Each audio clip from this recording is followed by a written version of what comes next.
working. There we go. All right. Hey, John Mac. What's up, dude?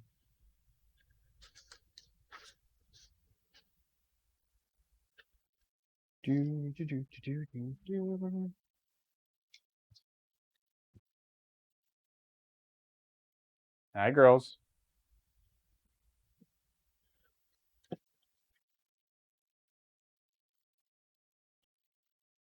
Keep that on. Hey, Aaron. Not a pro skateboard. What's up? That out now. That out now.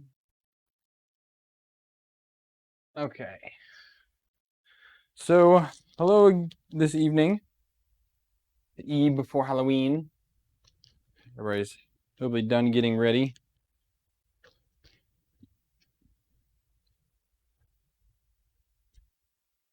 So tonight, well, actually what came today was new motors for the X and Y. I was debating on if I was going to use them or not. I've decided why not. I got them, so I might as well use them. They will be better than what's on there. Maybe quieter even, I don't know. But we're going to have to put connectors on these things. And we're going to pin them out so we can figure out which pins go together and get them installed in the back of this. So I'm going to go ahead and power this off.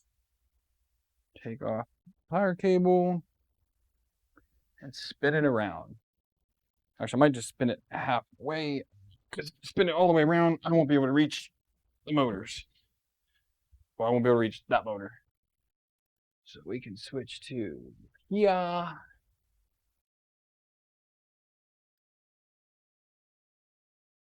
working this plate right here. And first steps we need to do is loosen the belts.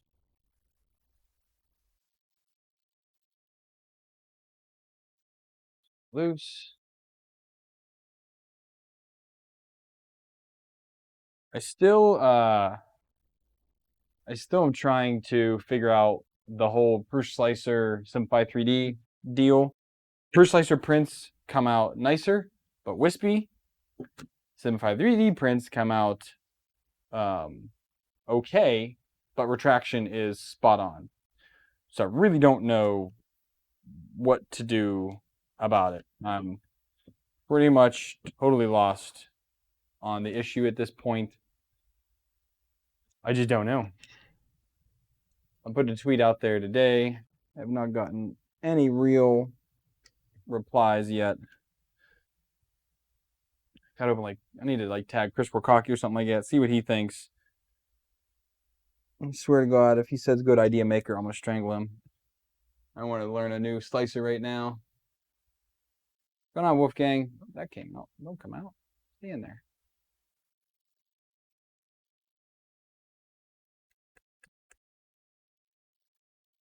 So, getting these motors off are a humongous pain. I really wish there was an easier way to do this.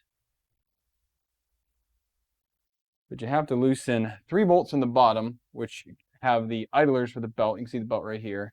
So the idlers for the belts are all right here. And then you've got another 3 here that partially hold on the motor. I think there's a 4th bolt inside. I don't remember though.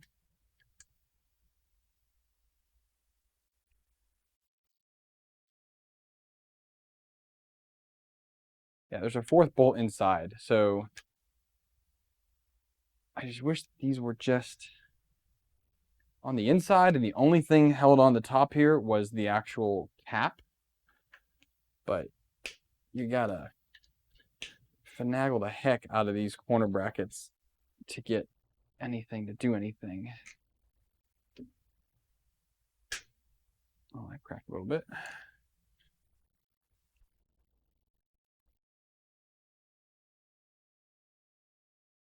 Nuts are not turning. Oh, they're not. Awesome. All right, well, let's see if we can get this off now. Still no. to get out power tools here.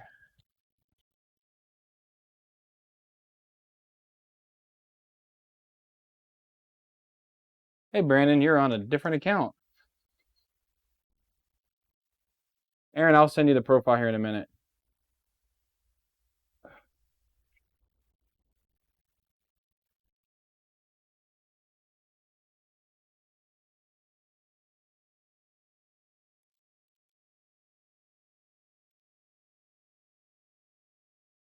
Still not coming apart.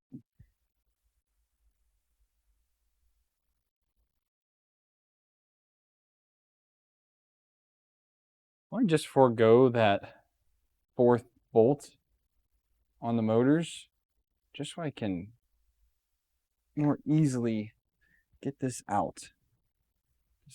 I'm so over this already.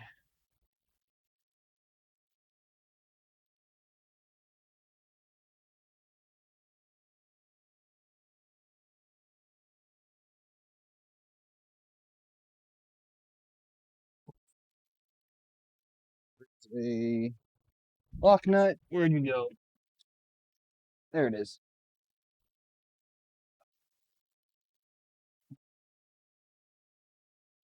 It's off. Gently, because also I can't have these screws come out that are here, because these bearings are just a bunch of stacked flange bearings, which personally I'm not a fan of. I know other people are. They say it's superior. I think it's more of a pain in the butt. There we go.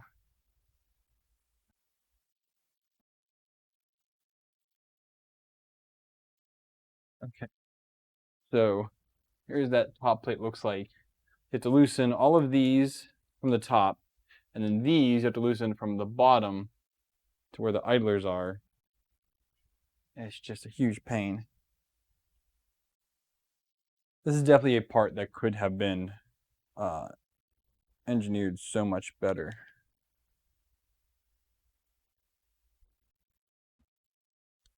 What the heck is that? Oh, it's part of the bearing. That's what snapped off.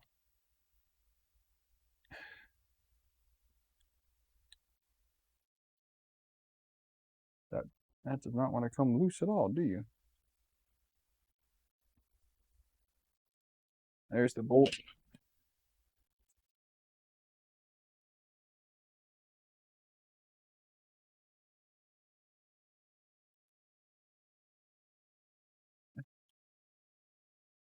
Come on.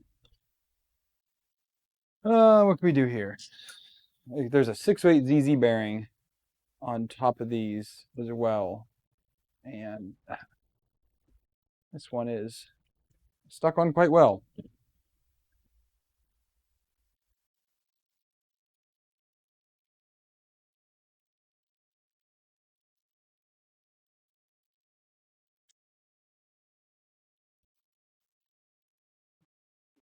Without causing mayhem.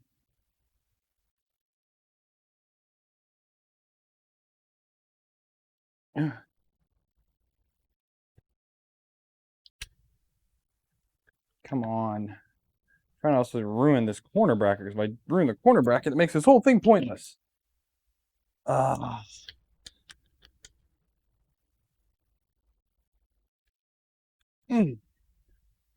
Nope, don't want to do that. I'm just pulling the belt through. That's not good. Let's try a bigger flathead, maybe. Will help.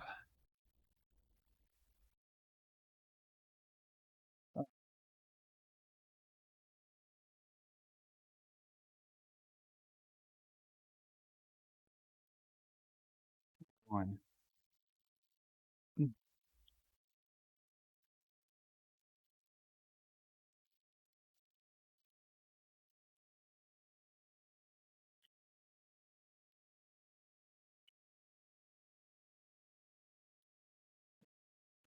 Printed piece. I can wobble that. Maybe that'll help if I get that out of here.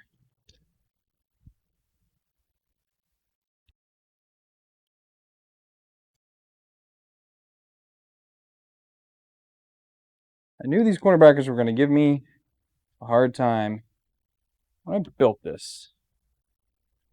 Sure are now giving me a hard time.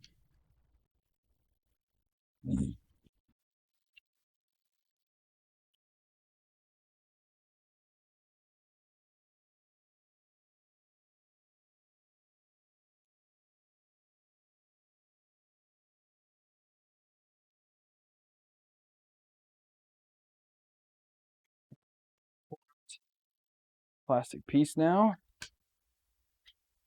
So this was attached to the bottom of here to kind of give a space between the head of the pulley and around the bearing there.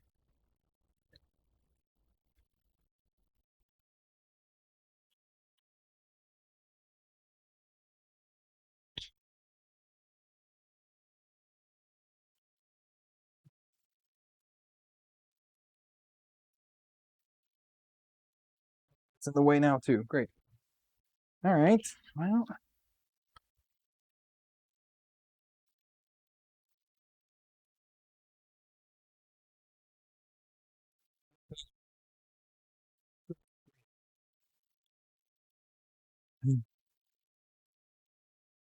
so as you can see, broke that, but this bearing there, this basically keeps the shaft aligned, and I 100% busted the top off of this shaft pulley. I need to fix that real quick.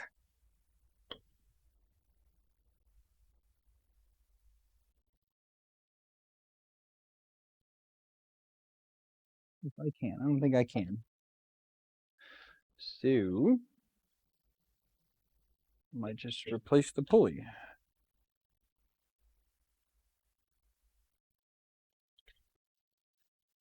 We'll see.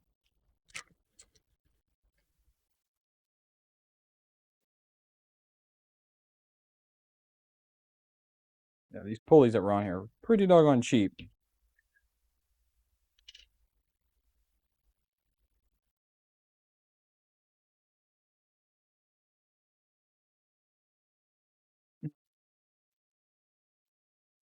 And the top, whoop, no, don't lose that top.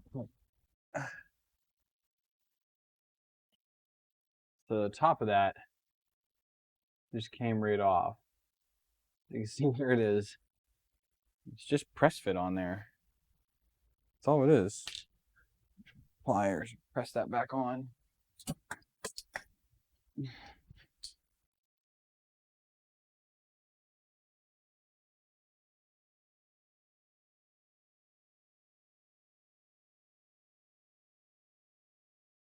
Okay, well, that's back on there. Now we have the LDO motor. That.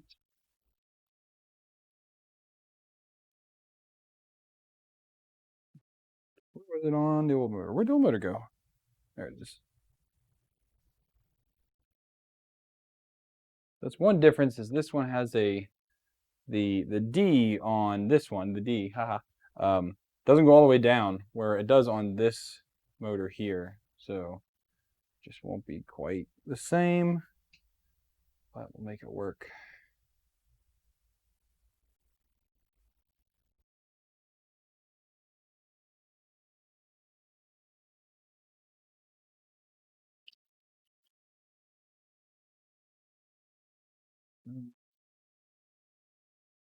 All right, well, there's that motor off. Now I can put on this one and make sure that it's aligned. The belt on there.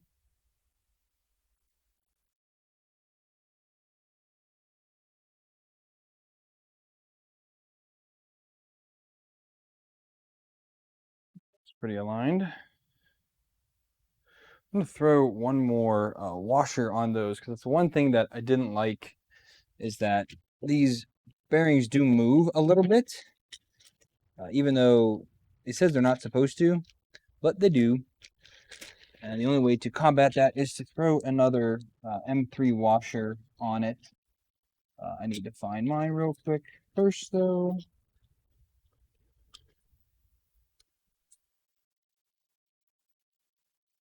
It's been somewhere. There they go. Okay. So, just throw another washer on these. That's gone.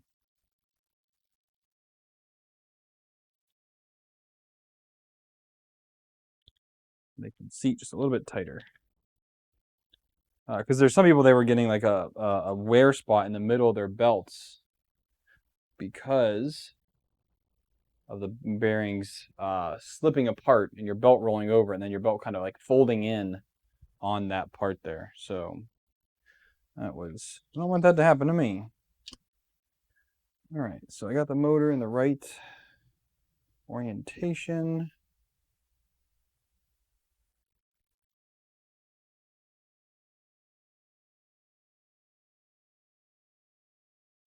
Now I think we can put that top plate back on.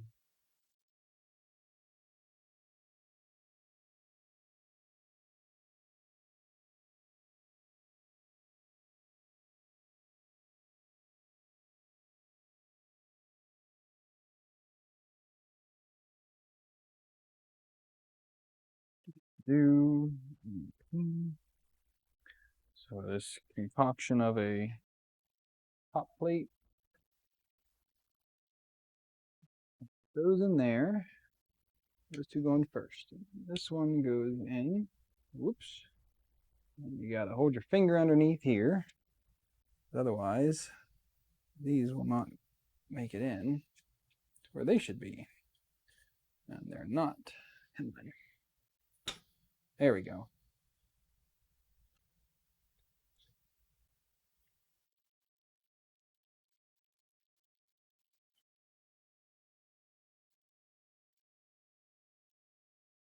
Okay, let's start with make sure these.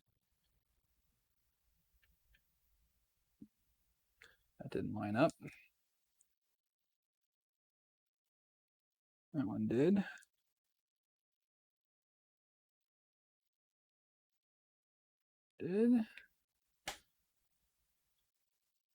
Okay. Now let's do the bearings. Just so they don't come loose at all.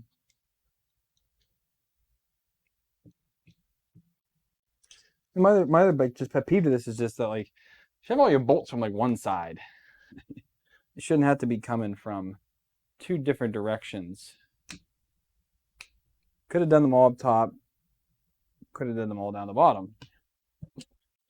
Except for these ones that actually hold the corner bracket into the T-slot extrusion. Switch to power.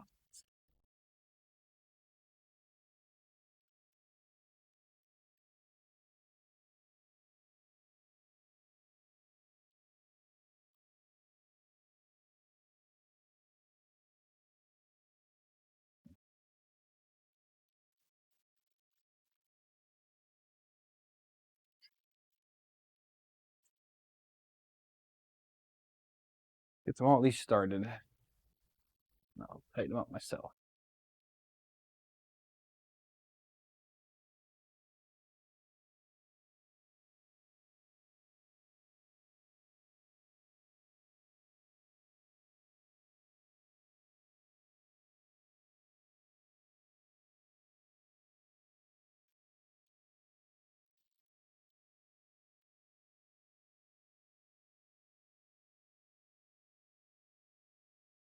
Some chat here. So, what were you saying? Why I'm changing the stepper?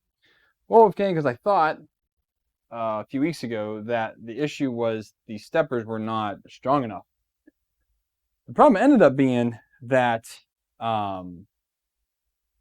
you can't have StealthChop enabled on X and Y on a Core XY. It does not work.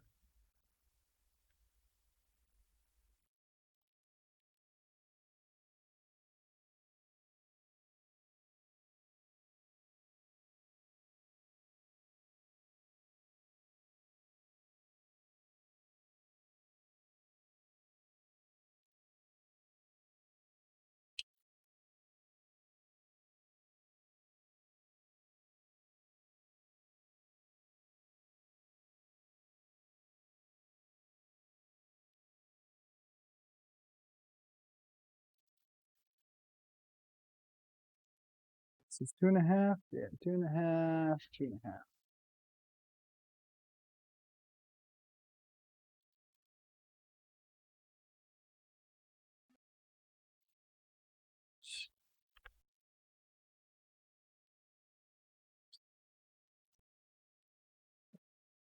Bearing over it.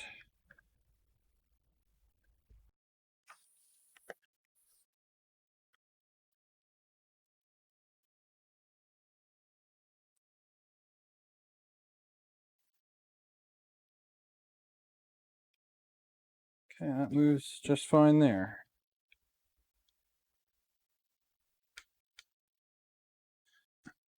Okay. I can reattach this grill in the back.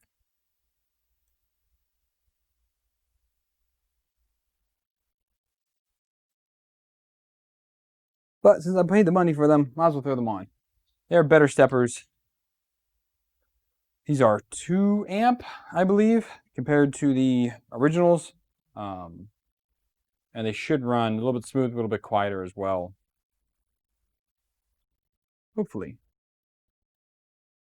See what happens though. So I'm going to attach these, I think, up into the extrusion. I'm going to go up into this extrusion and go across down to the controller. I think I'll do that this time. That might work out a little bit better.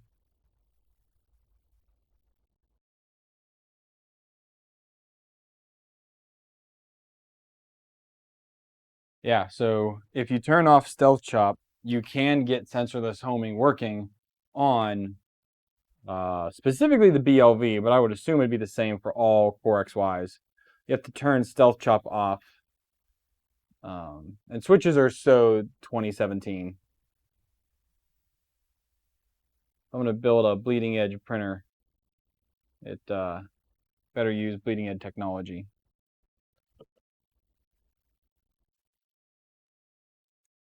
I say that, I'm using an SKR and not a Duet, but hey, what? They're 2209s. Now I need this other screwdriver to do. Go under here and do these ones.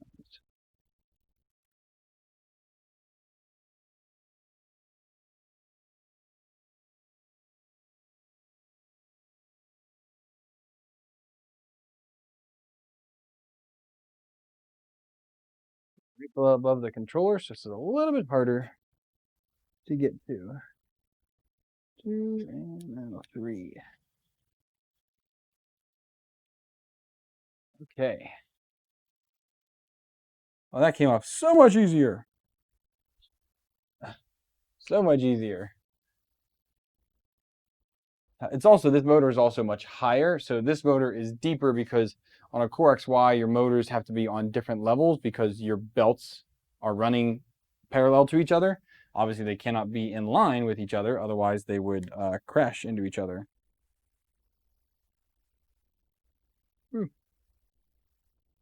Okay. Let's get the bearing off this one.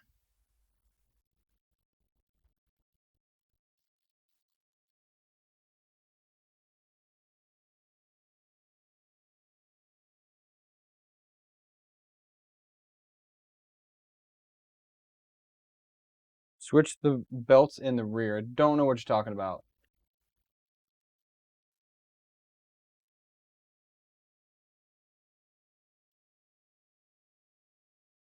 Need to open up the other motor.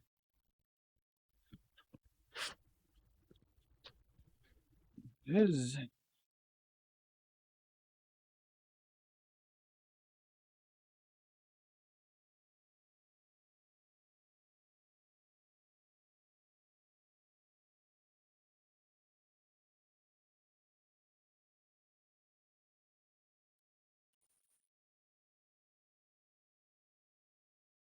Do that temporarily. We'll see how this lines up now.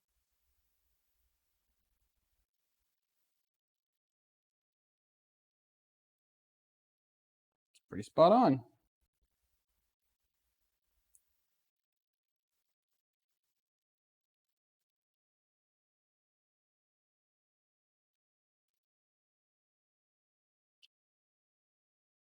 Yeah, 3 pieces is a little bit easier. I wish it was less though, because I don't like how you have to. It's just the way you finagle everything. It's just pain on these brackets.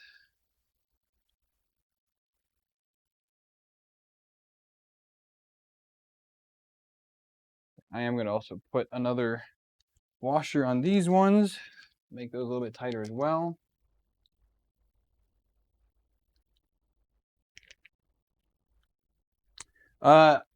Andrew, I could have done that, but if I would have done that, then I can't fit the bearing on top to keep the shaft aligned because it would have made the pulley too high on the shaft.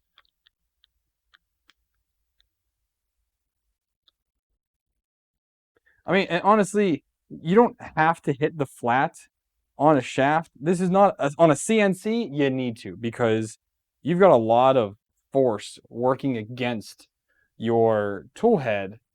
This is basically effortless movements on a 3D printer. At least it should be. If it's not, you're doing something wrong.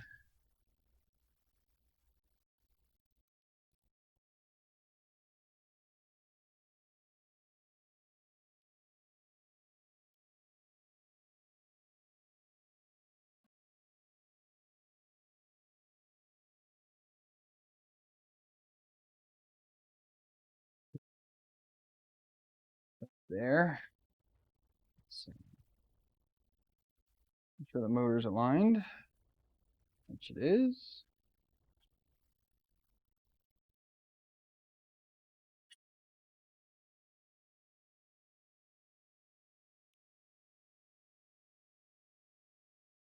Bearing on there now, and then we go underneath. Tighten up. 3 idler bearings.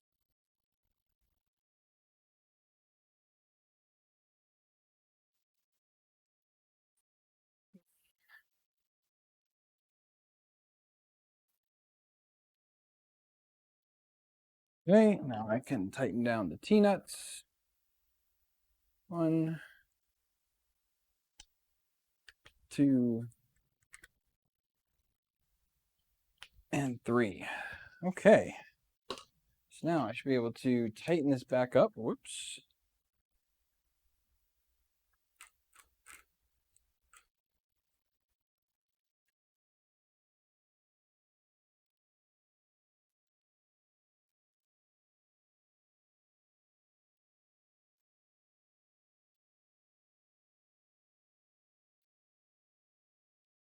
There we go.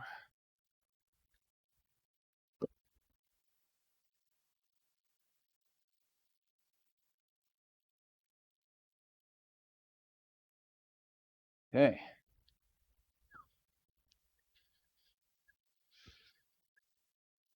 Usually moving okay.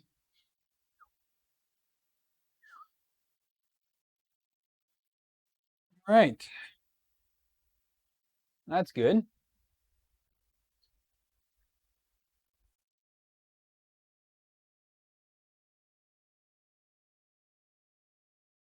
System. Let's see if I can find that real quick.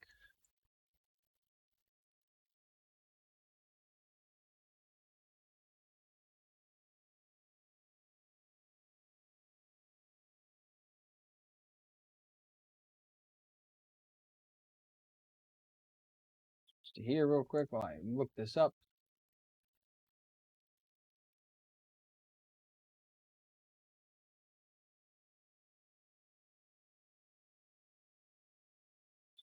All right, it says optional, you can flip belts here.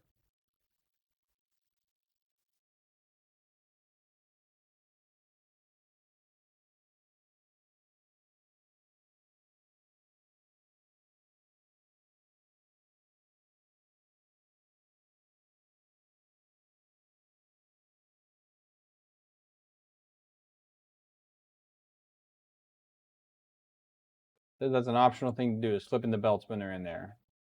Hey, Darren.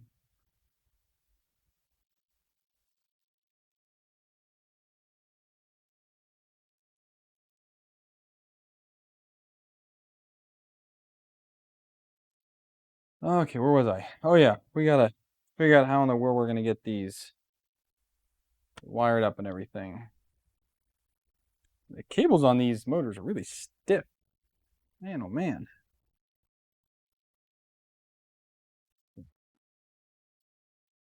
Run cables. Come on.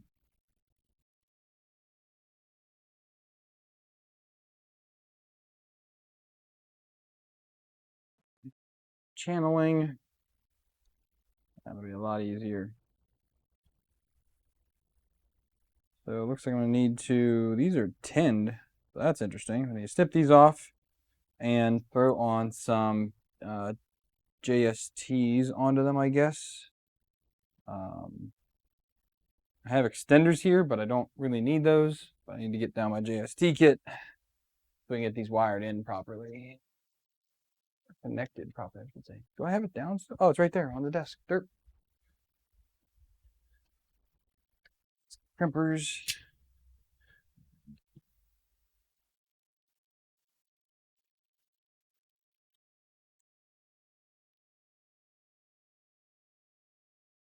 Jim, I'll get it in a couple weeks, man.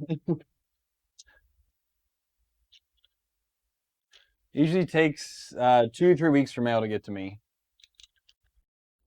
So I did get, I'll get to that in a minute. Let me finish this up. So I did get some other fun stuff in, but I want to, one thing at a time here.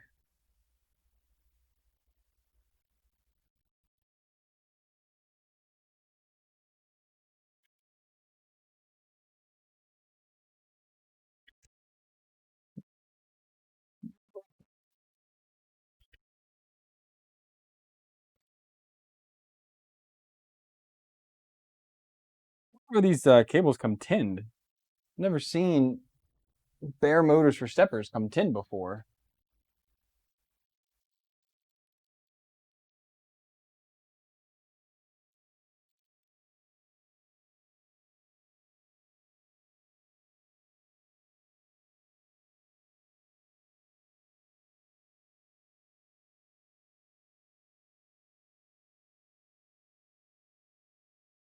So I guess I need to figure out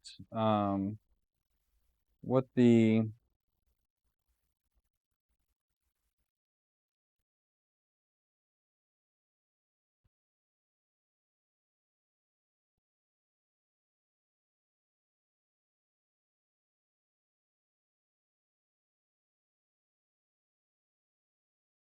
none of those feel like they're doing anything.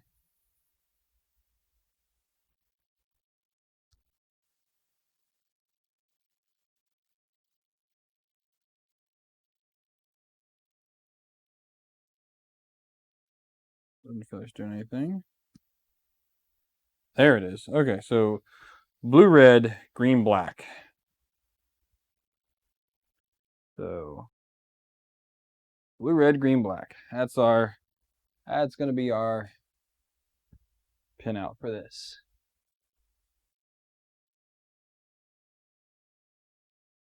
So Wolfgang, what's the point aside from having the belt ride flat on the flat bearings? Like I get that part, but should have put tooth bearings in it then, because that's what I did on the Hypercube. I didn't flip the belts on there. I went with tooth bearings on the back, so I didn't have to flip anything, and they all stay nice and straight.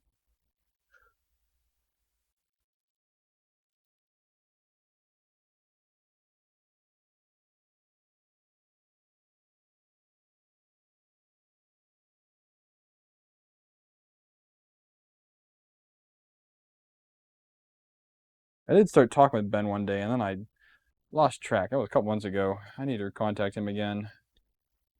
Don't move on me. What's the worst connect in the world? JST, JST.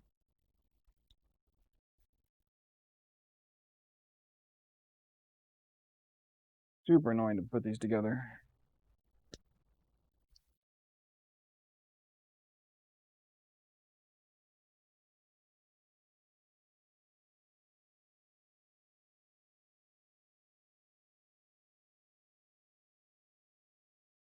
Hey, Viking. Wolfgang is a 24 volt. This is the Blue Rose kit, and it comes 24 volt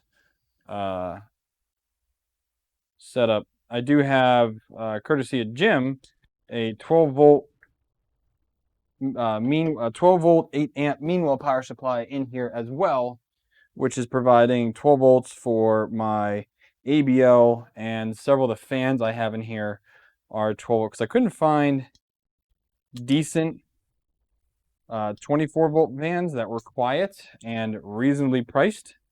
So I ended up going with some 12 volt maglevs instead. And then I have a larger, was it 92 millimeter fan in here that's blowing up on the controller on the SKR. So we get a little bit of airflow in the back compartment, because this is going to be enclosed really soon. I'm so close to it. I want to just be fully complete with tuning and everything like that to get there. So, Wolfgang, I'd actually be interested to see, what do you slice with for the BLV? Because again, I'm having terrible tuning issues in Prusa Slicer, and I cannot figure out what the issue is.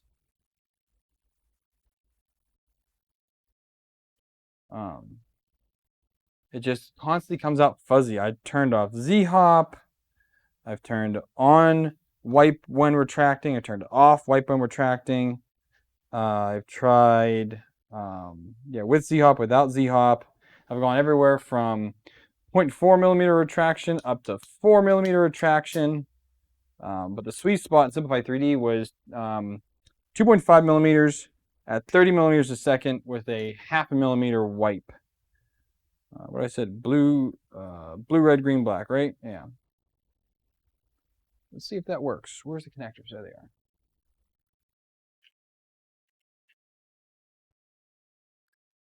So,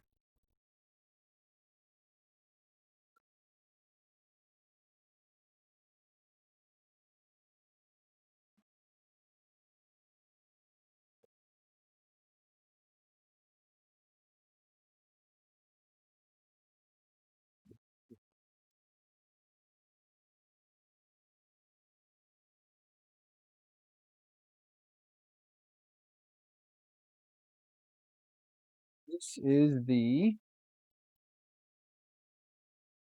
X motor.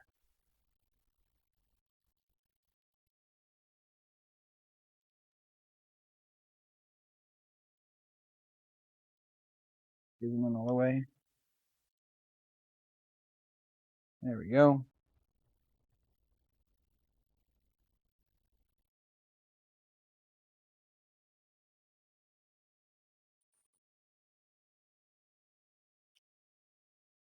So I made these little jumpers because the motors come for a duet with a duet connector on them, and that's no bueno because I don't have a duet. So I had to make some adapters.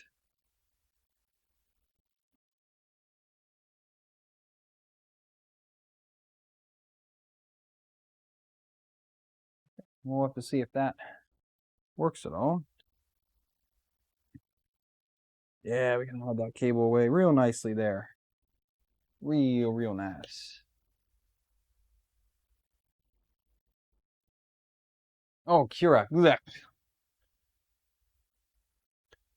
Can't stand Kira. What did I come over here to grab? I came over here to grab. I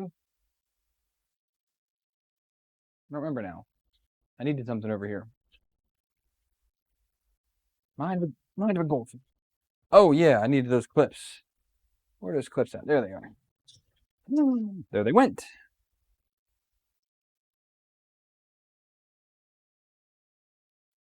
Had these clips ever since I did the Hypercube build. Well, I've saved them. We can get this cable managed.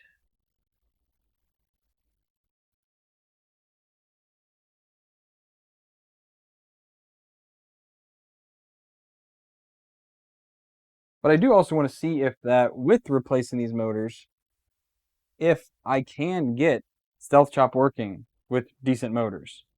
I'm really interested to see that.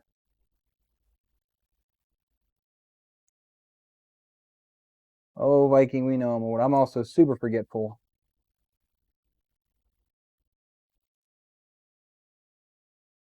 I tell people at work, like, hey, can you like do this? I was like, yeah, you got to send me a reminder though. Shoot me an email or something. Because you asked me in the hallway, I am not going to remember that.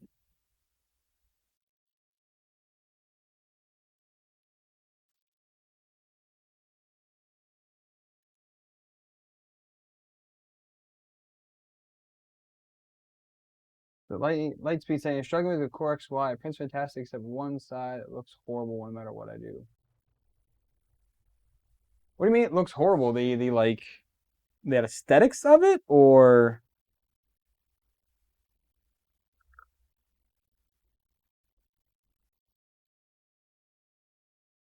let's say my Hypercube is a pretty clean build, and I'm hoping this is going to be just as clean as that Hypercube build once I get the side panels on here.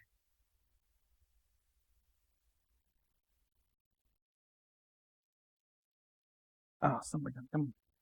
Doing this upwards is really hard because they don't want to stay. No. One more here. Wall inconsistencies. Well, I wonder if you have any slack issues, or it wouldn't be skew. You'd know skew if you when you see it. But I wonder if you have too much slack or play in your gantry, your x-axis. If your y's are not moving perfectly perpendicular to each other, you could have some oddities.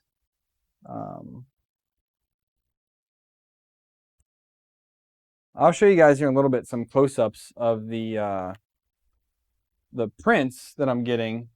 Again, the Proof Slicer, bar none, look better than Simplify 3D. 100% they do. Which, speaking of which, Aaron, let me send you my profile real quick. What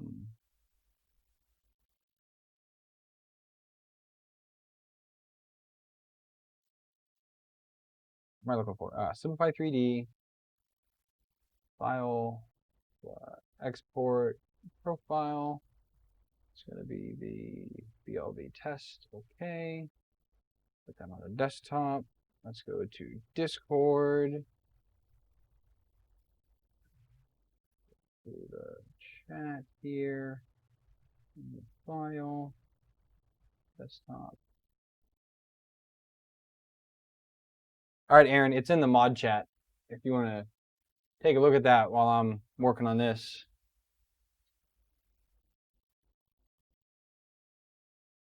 Filament holder where it's free flow.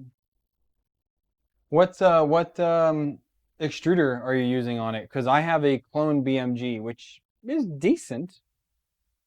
It's not the best thing I've ever used, definitely not the worst though.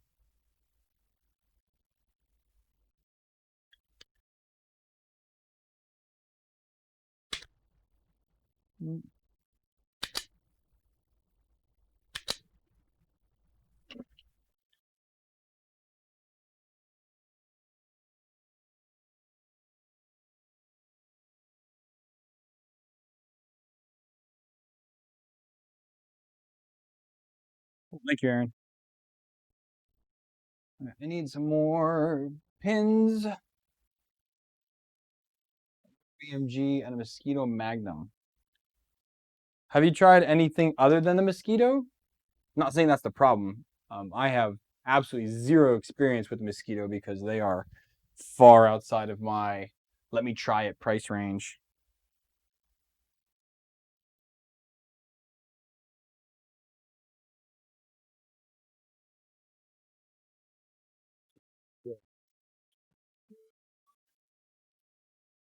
It'd be awesome if I get these motors to work on first try, but I am cautiously optimistic that I did not get it on the first try. Oh, I missed it. Connectors are the worst.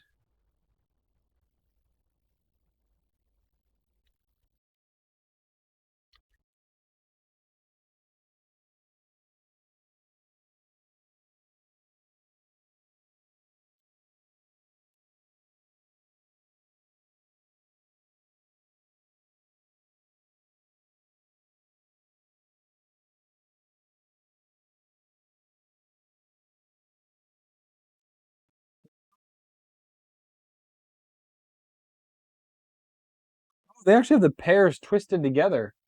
I'm just now noticing that. That's pretty sweet. Are those the pairs? What are we doing here? We're doing blue, red, green, black. Blue, red, green, black. Yeah, it is. Wow. Go ahead, LDO. I did not know that. Try to Nova, V6 Gold, and a regular Mosquito all the same. Raised every RAM. I'm thinking if you replace all that, it's got to be mechanical.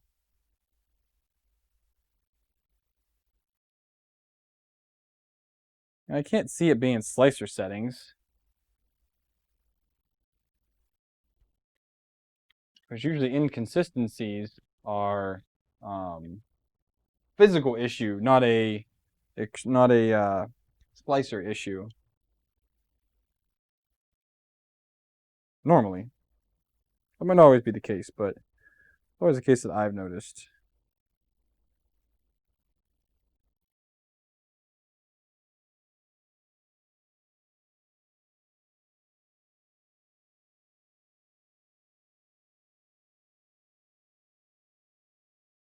Which Core XY is this? Is this on your rail core or is this on the on like a hypercube or something? Ah, come on.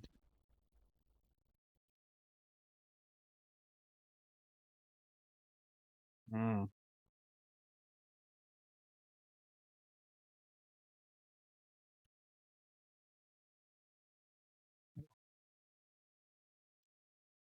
Grabbed it.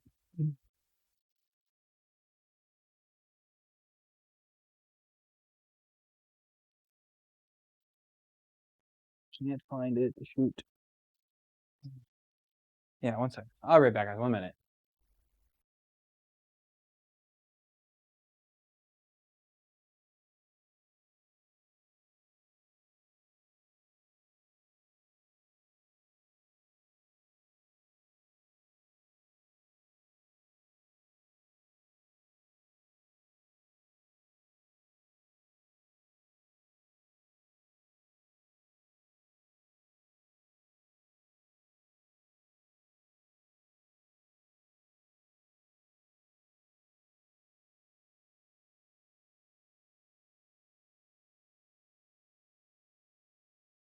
Okay. Oh, this is on the rail core. Okay.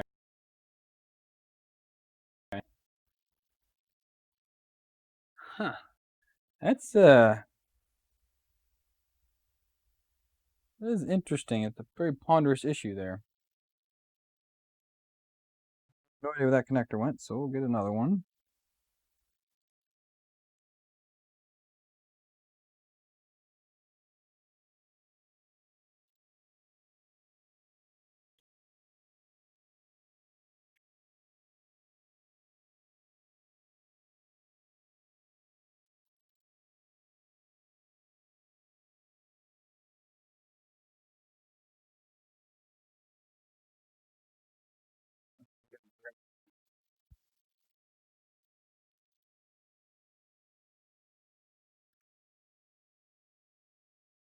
Oh no, Steven said he's running direct drive.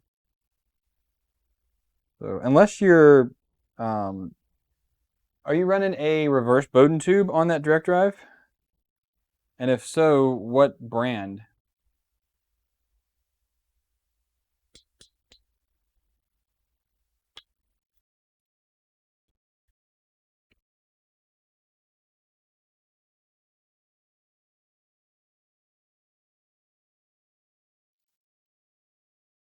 You know that like if it is filament that's out of spec and you're using a Capricorn tube for your reverse Bowden, this is just blue. This is not Capricorn. You could be getting caught in there, maybe, because Capricorn, it does not have the best tolerance. It's really, well, I should say it does have a good tolerance, but it's tight. And if you're using filament that's not like super premium, you're gonna have issues with it. So I'm doing, why'd I do this again? So we're going this way, green, black, blue, red. Trying that out first.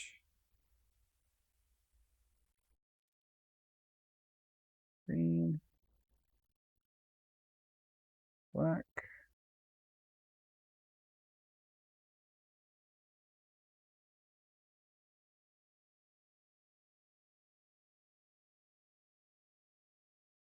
Stupid tabs. Where'd my X-Acto knife go?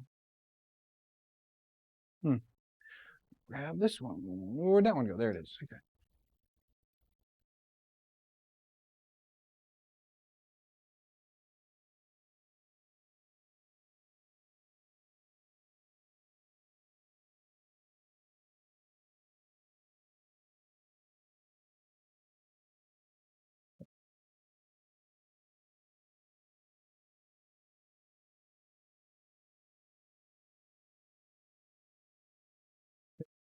That's, let's see what we're doing with them. Blue, red. Of course, these connectors not straight. Blue, red. And this one goes to Y. Set that aside. And we'll plug this one in. Like that. All right. Well, we can power it up and see how these motors work. There's Gunner. What's up, man? So I'm going to go over here. And we're just going to try and move X and Y and see what happens. Motion. Move axis. X.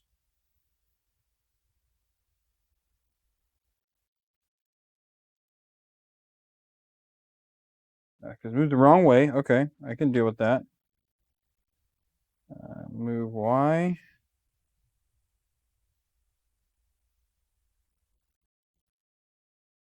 Okay, they both work, but they're both just backwards. I can fix that in firmware. First try. Oh, I guess, does that count as first try? If they work, they just go backwards. I think that's a first try win. Personally. I'm going to keep that win. So let's get this into the SD card slot. Pull up. Here we go. You need to do invert. We want to invert end stops. We want to invert motion.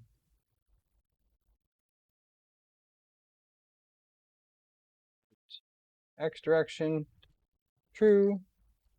Y direction, oh, or true as well. True, true, true, true. Build it. They didn't vibrate rapidly? That's a win. All right, so we are building our new firmware now. Let that build for a minute. We'll get that uploaded. Check some motors go in the right direction again. And move on from there. But while that's building, I'm going to go ahead and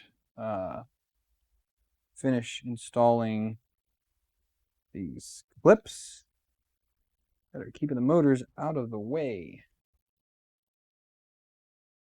I'm keeping the cables managed very nicely. Well, this one is stupid long, but nothing I can really do about that.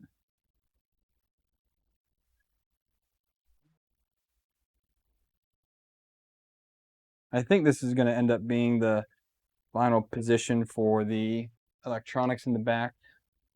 I'm fairly certain about it. Don't leave.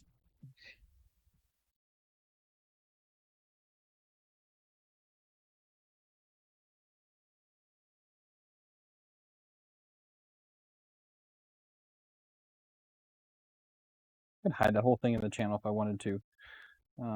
But we'll just put a little zip tie on here, I guess.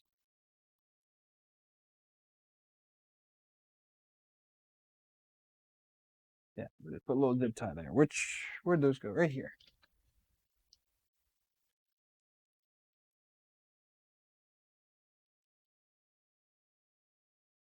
There we go.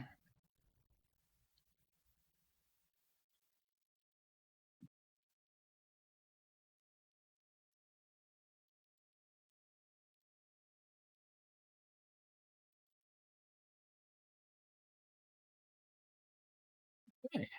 A little gentle zip tie on there.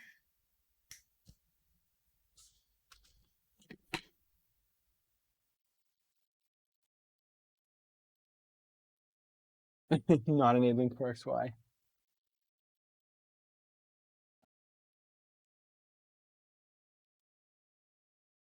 My platform.io is out of date, but that's okay. We still built. So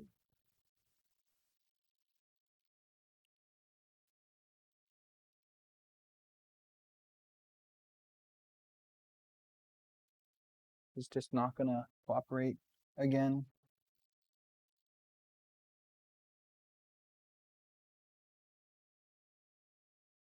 I was doing this before. I couldn't tell if it was the SD card adapter or what it was.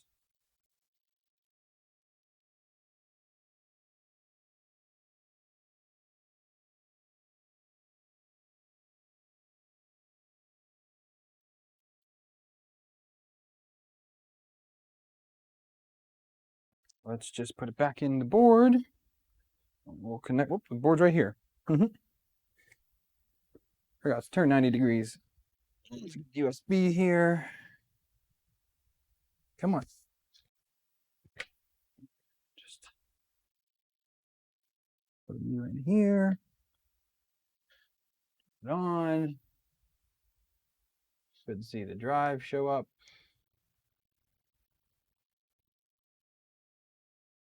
Which it's not. Thinking these SKRs are corrupting the microSD cards, to be honest. Because I've had this happen multiple times. I'm always wondering what the issue is. And I switched out just the last time we were working on this. I switched out the microSD card because I thought that's what the issue was. So let's just go to disk management here.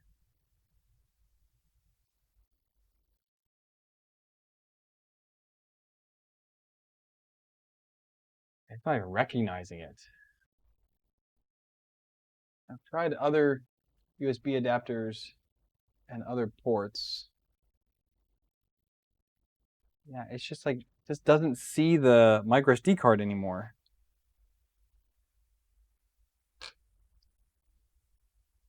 Here's this. I really don't want to waste this 8 gig.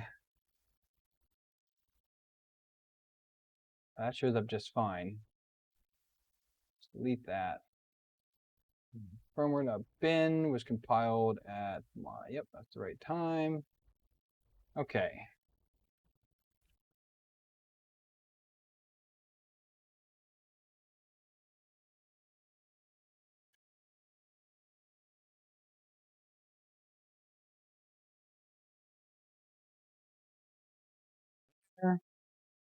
Unplug USB, power it on. Should flash our firmware or update it at least. Do do do do do do do do.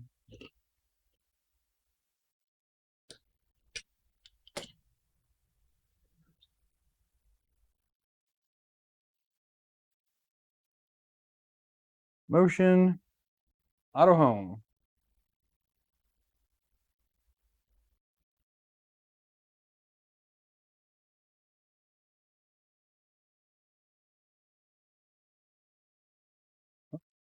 What's up with that Z motor? Need to redo the connectors on these Z motors at some point because it wasn't moving there. At least we know it will home though. Motion, auto Z align. Still not working, I don't think.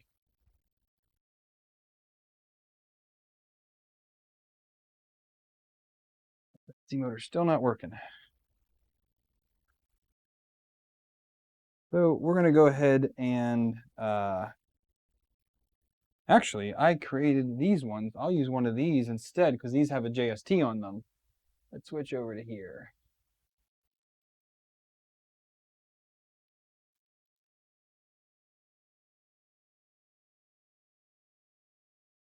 Why is that a tinfoil hat thing?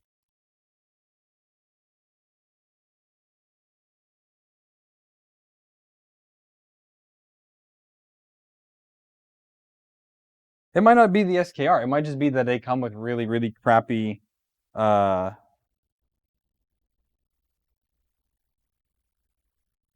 switch green and black. They might just come with crappy 128 meg SD cards. Not really a conspiracy thing. I mean, also SKRs are not high quality control boards. They cost $20.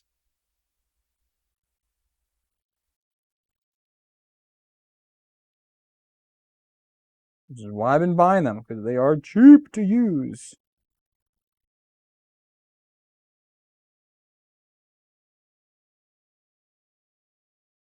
Oh. Red, black.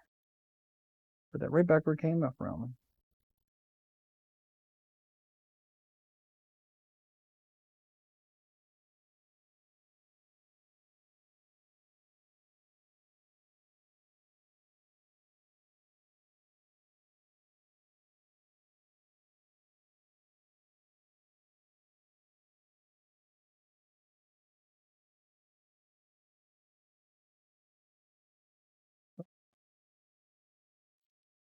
Let's try this again.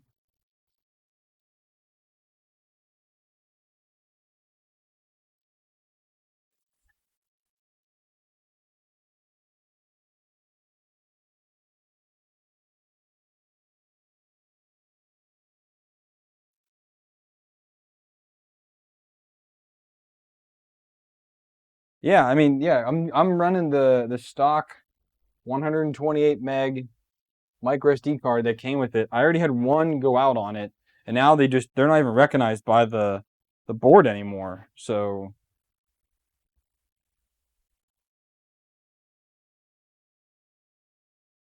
all right, that's both working now.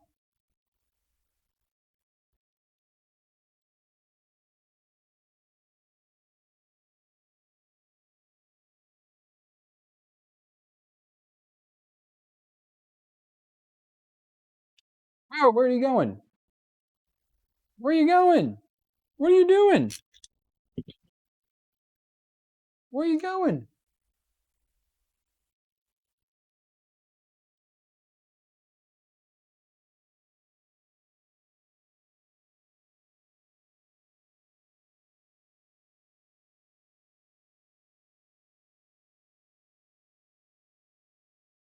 The stepping on these different?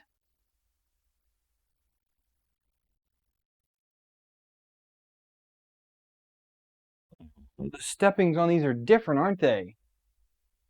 Because it's moving twice the amount. Well, how do I fix that? Because these are...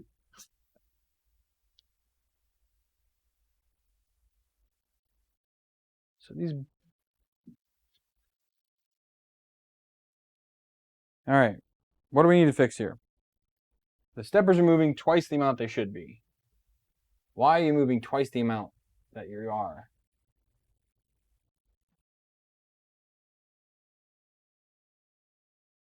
Okay, these are not 0.9s. That's what it is, Wolfgang. These are 1.8s. So... what do I need to do to fix that?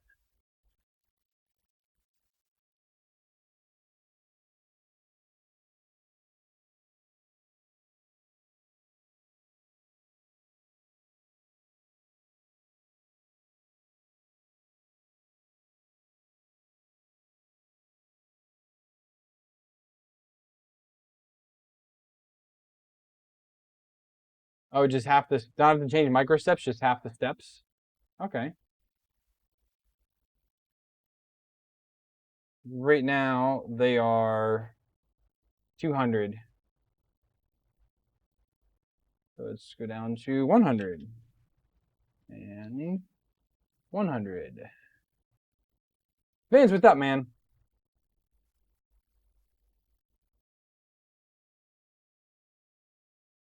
We'll change the steps instead of the micro steps. We'll go with that one. Now let me hook this up.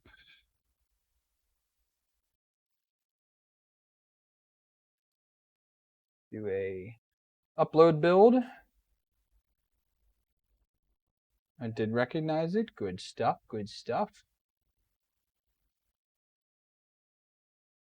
We're going to make this current dot old and go from there.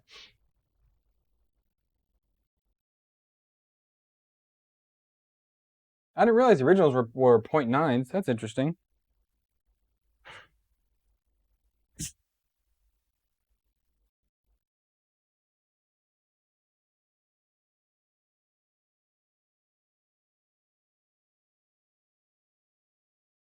Also, again, I did strip out one of these.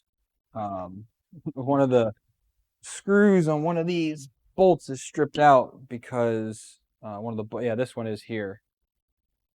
I think there actually might be gunk in there, which is why it's doing that.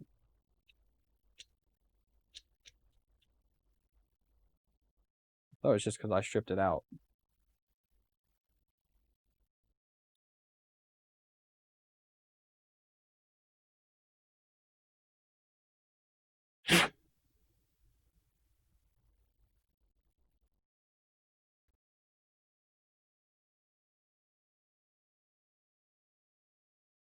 Stripped out the threads in the bottom one of those holes. Oops.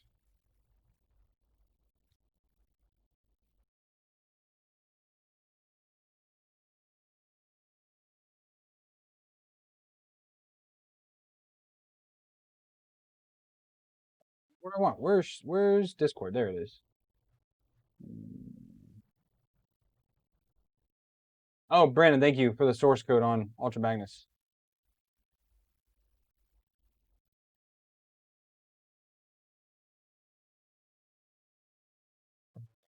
Firmware.bin is up there. Carrying it off. Unplug it. Turn it back on. Where's my camera?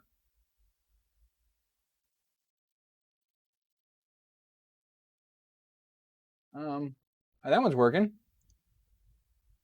The other camera froze. Let's find where it's plugged in at, because I don't know. Where's that cable at?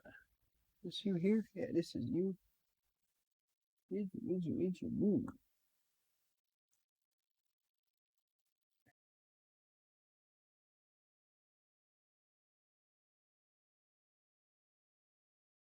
Do.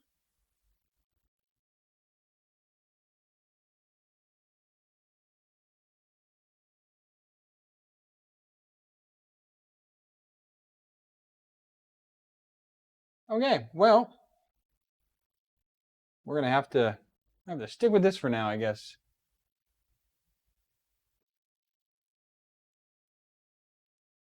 I don't know, Aaron, if they have more torque or not. I really don't.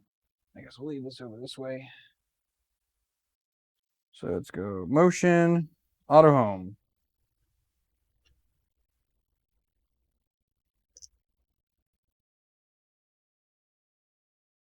Oh, when you got to do the configuration, advanced, initialize EEPROM. Now let's do motion, auto home. That seems better. It's moving a lot slower. There it is. There she blows. Now we're going to do a auto Z align. That's working better. Okay. I'm going to let that do its thing for a couple of turns here. I don't know if my camera died or if it just decided to take a nap.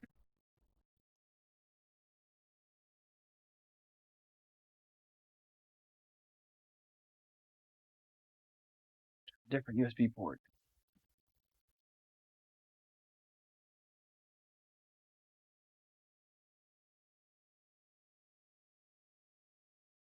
Okay. Yeah, you're doing okay.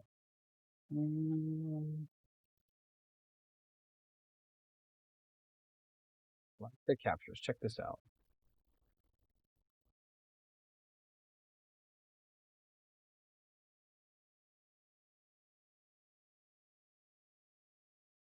Okay, it's working there. Close that out now. Go back to here.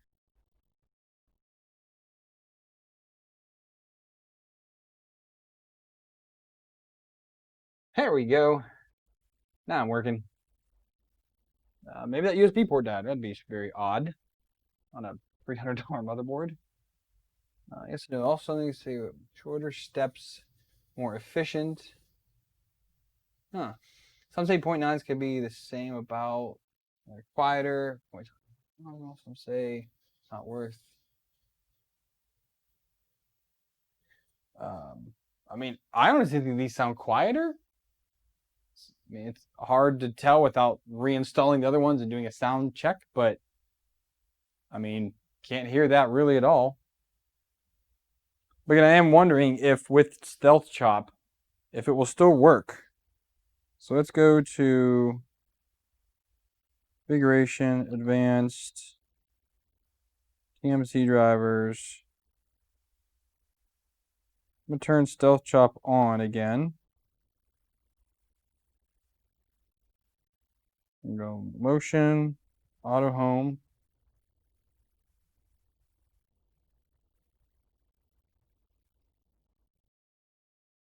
And I'm going to do Z-align again. Let's just do level bed.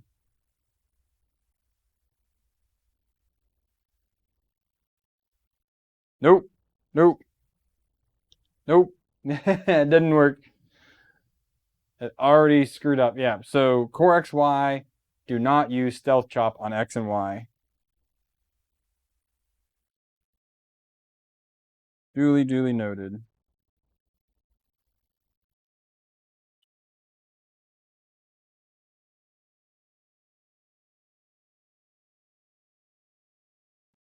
Just want to make sure this is still off. Okay, yeah. Well, that's good to know. That does not work even with LDO motors.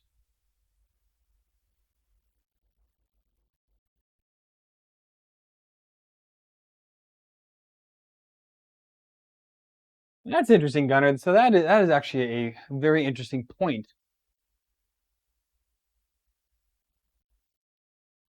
Huh. Well, let this finish Z-align, and then I'm going to let it do the push slicer configuration again, and let's see if retraction changed. I doubt retraction changed just by doing this, but let's check. Because this is as good as I was able to get.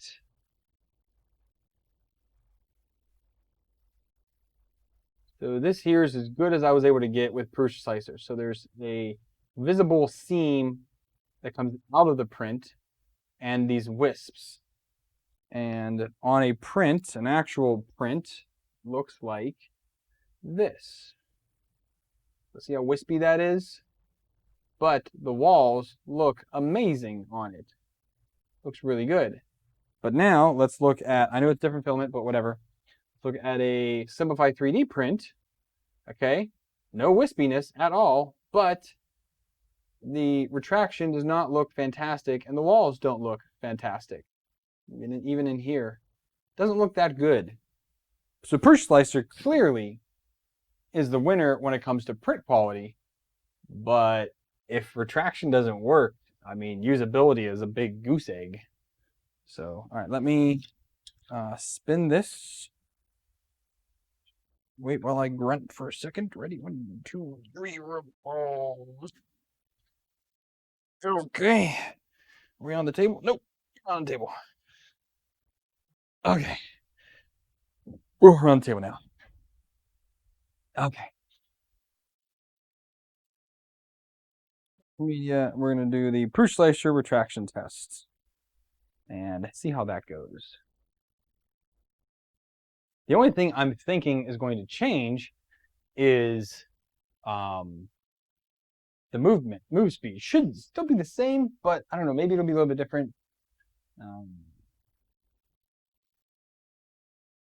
But yeah, again, if anybody's any indication on why I'm getting stringing or that wispiness in Push Slicer, but not Simplify 3D, I'd love to hear from you.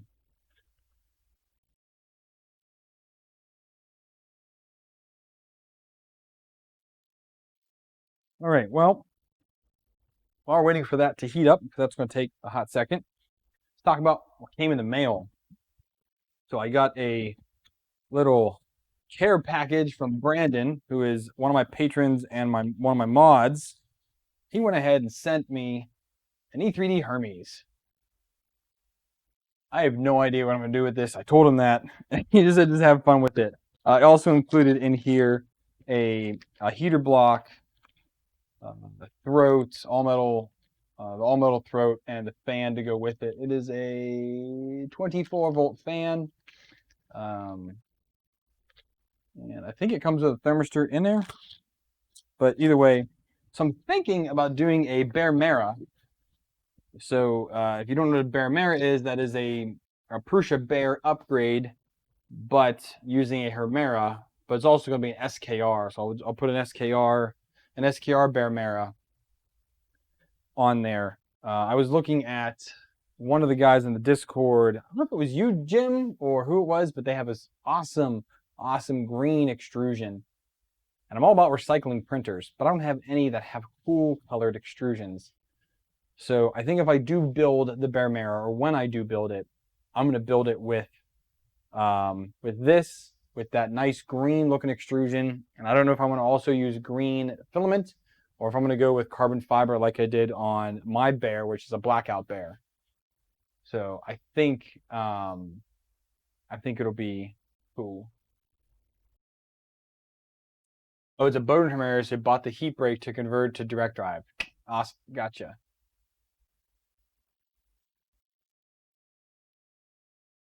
Well, there is mounting options for on the Bear. You can do it with what's his name's setup. There is a mount for it, so that's why I'm debating it, because I think it'll be a fun build. I did have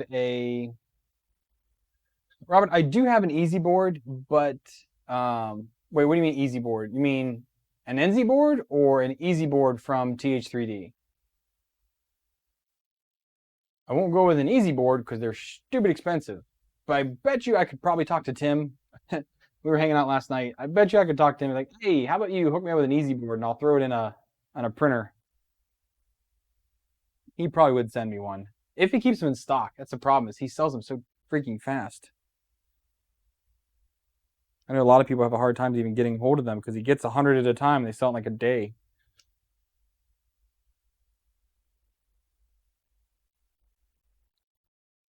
The Blue Rose anodized frame. Yeah, I like that. It's a good looking frame. It really is. Yeah, the TH. I don't know, Robert. I can talk to Tim and see what he says. If he's willing to send me one, I'll build it. I choose the SKRs because, as I just said 5 minutes ago, they're cheap. They're real cheap. You know, $50 for a board, 2209, sensorless homing, the whole 9 yards. So they're not cheap, but they come with a lot more. Like, you fry an SKR, I mean, good luck for Big Tree Tech getting back to you. But if there's something physically wrong with the Easy Board, number one, you do get support from Tim and his team, and you do get warranty on it, which is nice. Everyone that's bought one has raved about them. There's a few people that didn't. He was just told me last night about somebody posted on their Facebook page that they fried the connector. So where they were put their power lines in, they melted it, and the guy wanted a refund, and he showed pictures, and his wires were tinned, and like in the THCD manual, when you're installing it, it says don't use tin wires, use bare wires or crimped ferrules. And yeah, that guy, that was pretty funny. Oh yeah, Brandon, you did buy one, didn't you?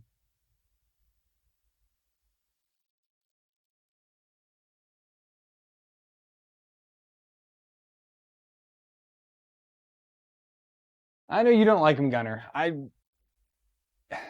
Tim is brash. He knows that. Most people that know him know that.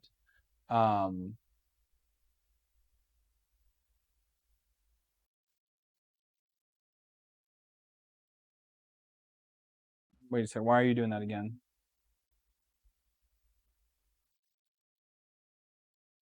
It didn't home all the way that time. So it's going to crash when it gets to the back. Reset that. Oh, why did you do that? I've had that happen once before, too.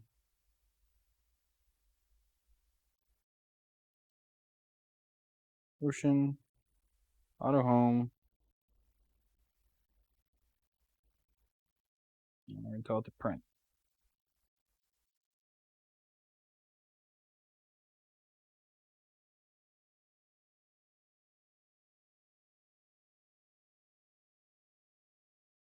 Let's try that again. Aren't the duets still like $100 or $150? I thought they were like real expensive. If you buy a legit, like not if you buy a clone, because a clone's $50, but I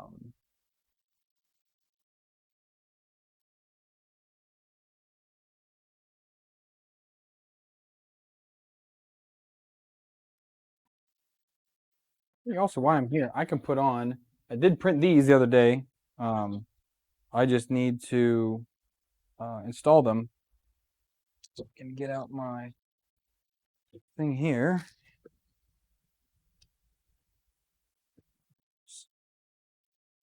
Want that?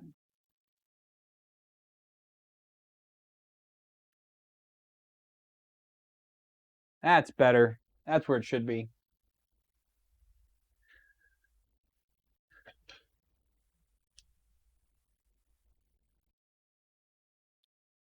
I think when you build these custom printers, man, you gotta know your printer. You gotta really try and memorize what looks right, what looks wrong.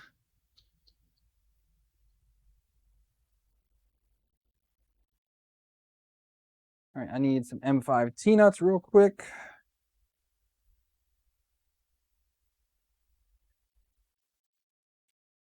These. Oh, what I was saying, yeah, Gunner, you don't like him. He is brash, but he makes good products. It's just not for people like Gunner. Advanced 3D printers. I mean, not a lot of people. I mean, he made the easy line for new people because it's easy to use, easy to connect. You get support.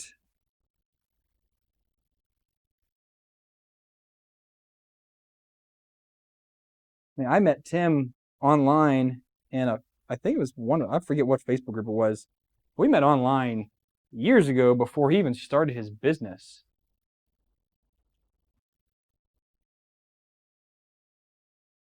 There we go. So now we've got this back compartment from the top is completely sealed. You can drop anything in there and it's not going to make it down into electronics, which is fantastic. So now I have these bottom grills here that will mount up underneath, and they will enclose the entire bottom side of it. And the two of these go almost the entire length. So I think I'm going to put them on this way.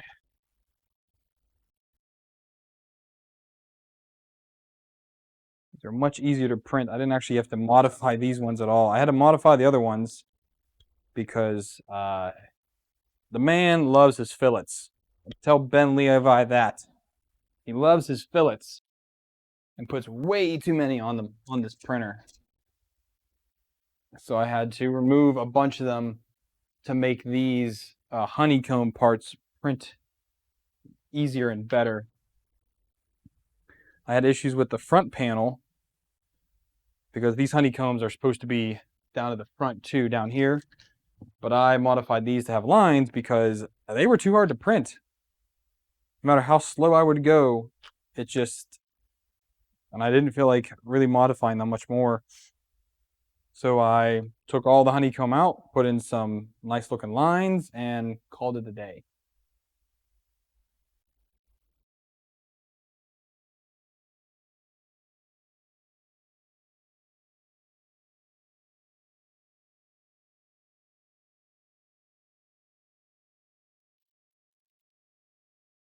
Needs to mount. I want to go here, I think, with these ones. I want to go from that inside there. It's going to be the one issue there is still the bed. I haven't decided how I'm going to route that cable.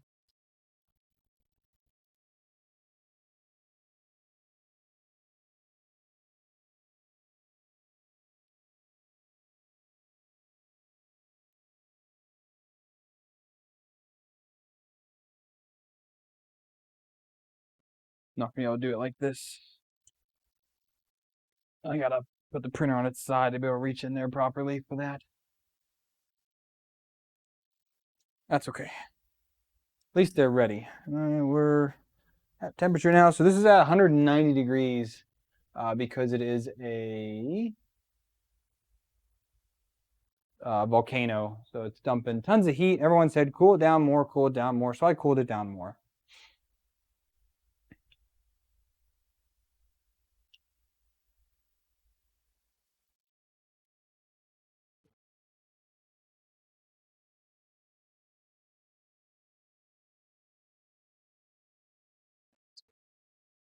So idea maker profile in there. All right, well, let's let this roll. Let's switch to here. Let's pull up the idea maker.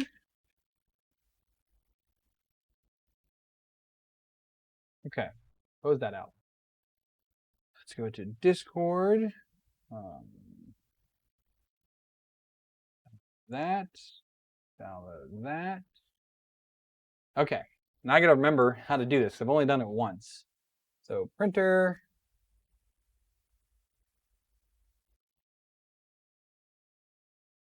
That's how you import, export down. Oh, and import printer settings. Okay, we're gonna go over here to the, I don't want to do that. Where is it at? Downloads, and then the printer file. BLV Cube, copy, okay. I hit OK there. And you can save that. I want to do that. So let's import the retraction test that I was doing.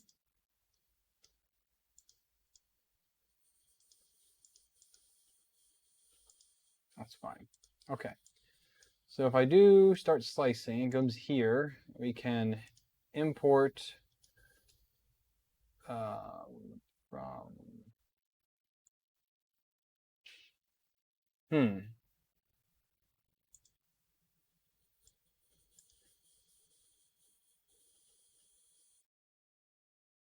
import, yeah, here it is.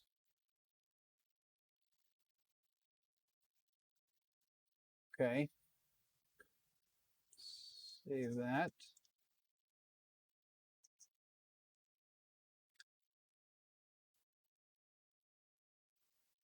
What are you doing? What are you doing?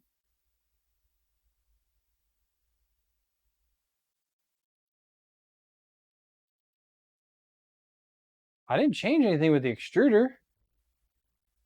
So why is it going ham all of a sudden?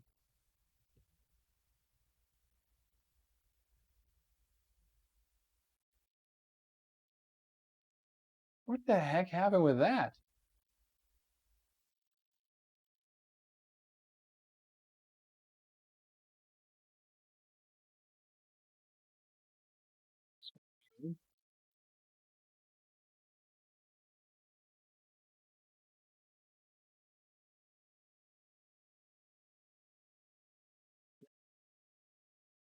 Your template for slicing. Creates.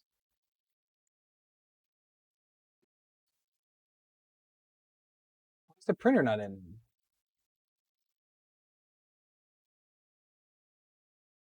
I think I might have did that wrong.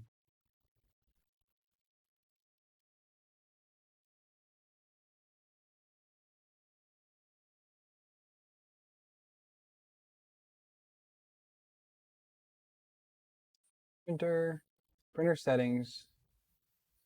Okay, we got the BLV copy. BLV.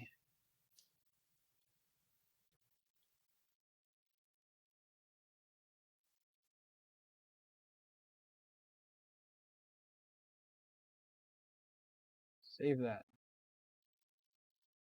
Okay, now I want to start slicing. BLV copy. Create a template. Why isn't it? I mean, does the template have to be anything?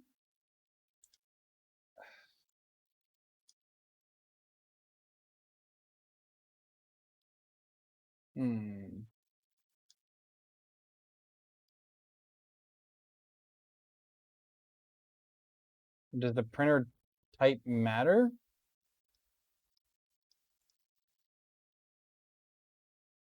Maybe not.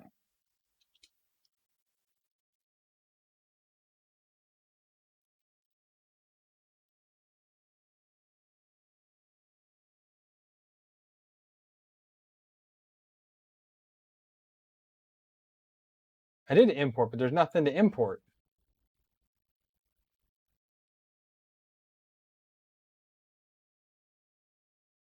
I downloaded both those files. There's a .filament file and a .printer file.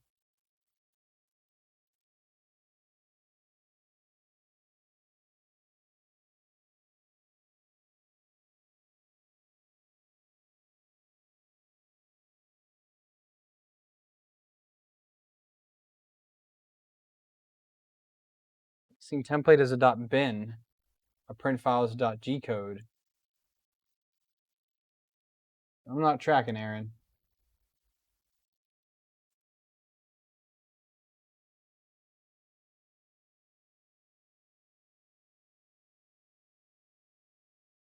Adam, I don't know if Idea Maker is worth checking out. There's a lot of people that have jumped on the bandwagon for it. I don't know, man. But also, I don't know why that extruder all of a sudden went crazy. I didn't change anything. I didn't change the steps for the extruder. I didn't change micro stepping.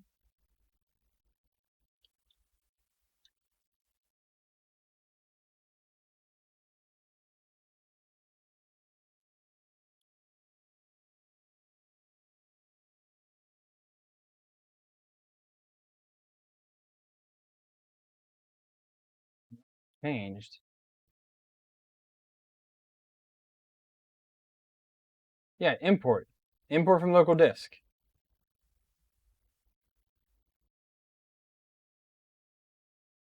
You didn't send me any of these types of files.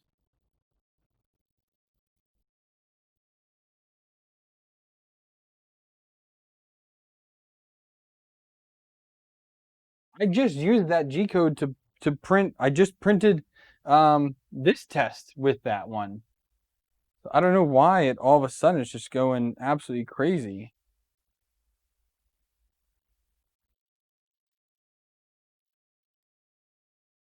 For no reason whatsoever. Where's my... There it is. Pull this off the bed. The first layer went down fine. But then after that, let's see if I can show you here. So the first layer went down pretty good. But then after that, it just started crazy over extruding.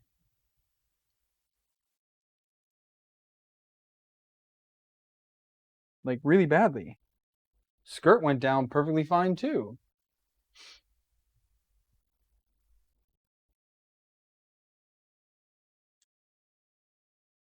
What this deal is. Let's try that again.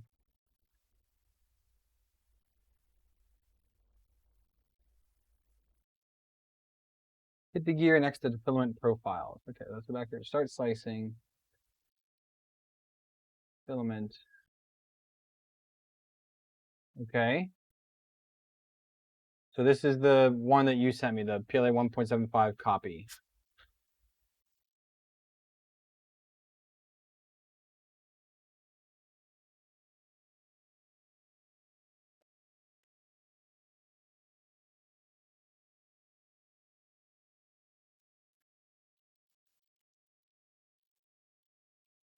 Let me import the filament again.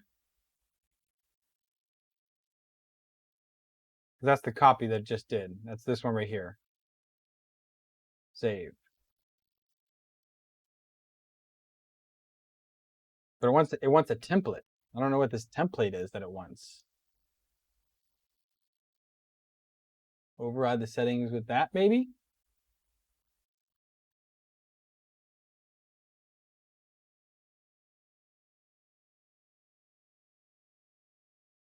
It's like the template for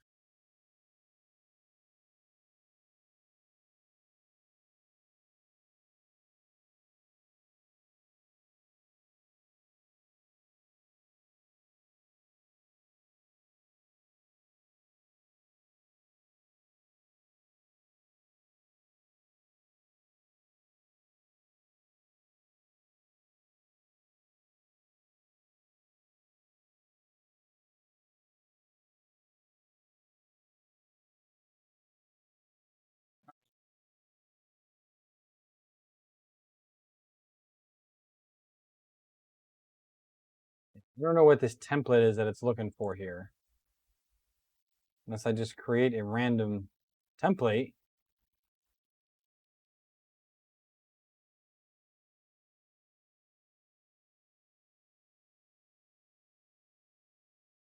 There's so many flipping settings in here in Idea Maker. I can't.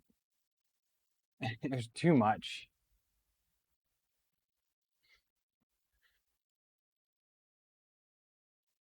I've not had time to sit down and watch like Chris Wakaki's videos on it. He has like 7 or 8 on them. At least he did.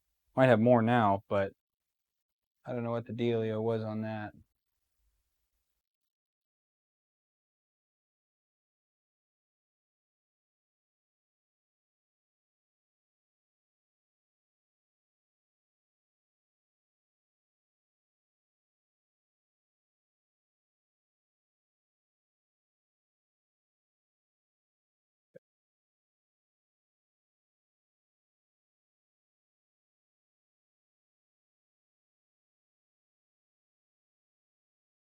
Here it was, I've said this many times, here it went from being super duper basic to let's give you every setting under the sun. And I've never liked their interface at all. I like the simplicity of Simplify 3D. It's still powerful, yet simple to use. I liked it shortly after I tried it. That's why I bought it.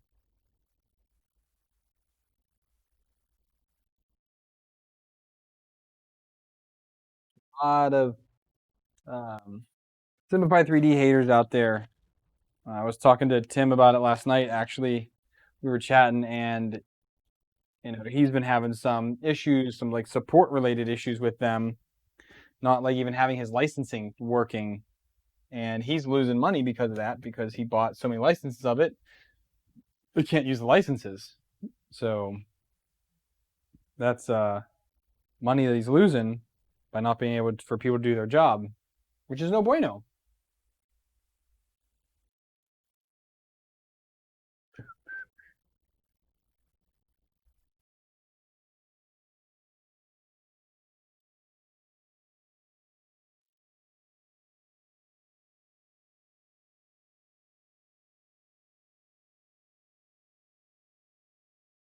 All right, see, it's extruding here just fine for the prime tower, just fine.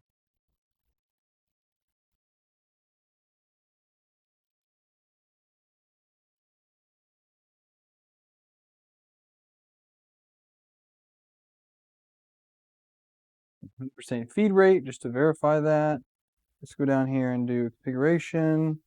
advanced.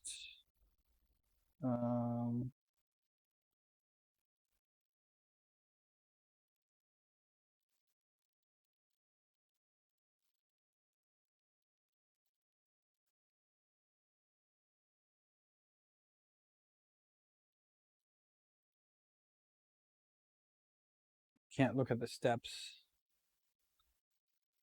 Yeah, so this is going. I was going to do infill.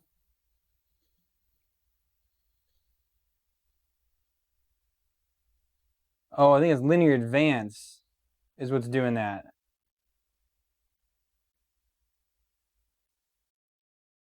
I didn't set linear advance in this. But I did. So, man, where's Kennedy when I need him? Because he's the one that had me do linear advance on this.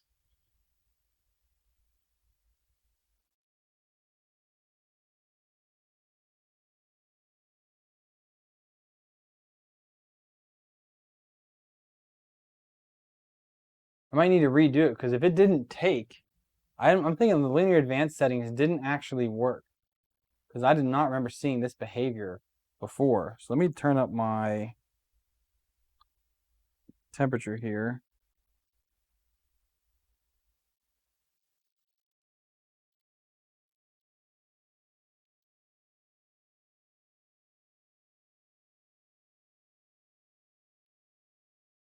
Yeah, because linear advance makes your extruder do weird things. I won't be able to, too far away, we won't be able to see it.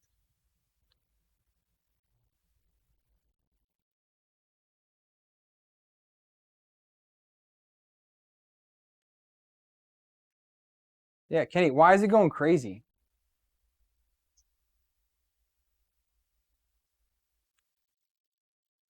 I mean, it's just going crazy, man. I'm thinking because it's using the stock settings. So I'm thinking what we did the other night when you were working with me, I did not do it right. That's what I think it is. So let's try to redo the linear advance settings. Don't say not true.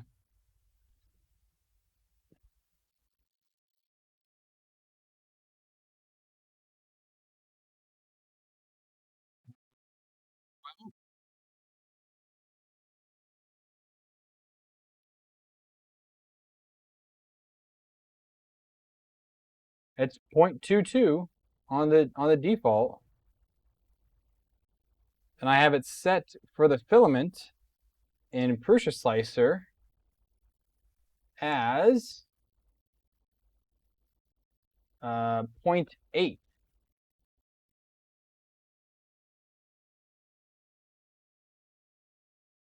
But again, I'm thinking linear advance didn't actually enable properly when I did the test with you the other night.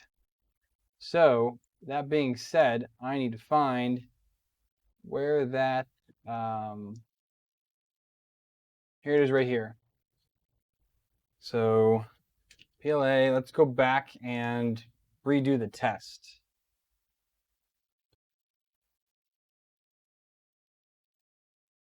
Nozzle temp, 200. Bed temp is 60. 0.6 millimeter nozzle. 1 millimeter retraction. Let's set this to 2. Layer height is 0.3. Rectangular, 340. 20 and 80. Movement speed, 150.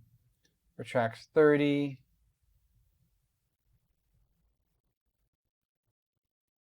Oh, Kennedy. Okay, I get you. We're going to keep all that the same. We want to level the bed. And then we're going to call this PLA. Generate G-code. Downloads this file. Let's put it on here now. Folder. Let's cut this. Cut. Go here. Paste. I think the value is going to be different, which is why it's that way. So print for media, PLA, test.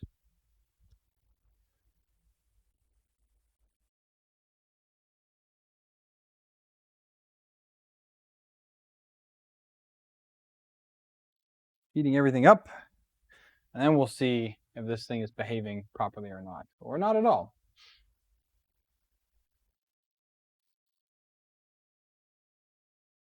Kenny, I did nothing in Idea Maker yet. I have no idea how I even get it to work yet because it needs like 50 things just to work. I'm really not a big fan of Idea Maker right now yet.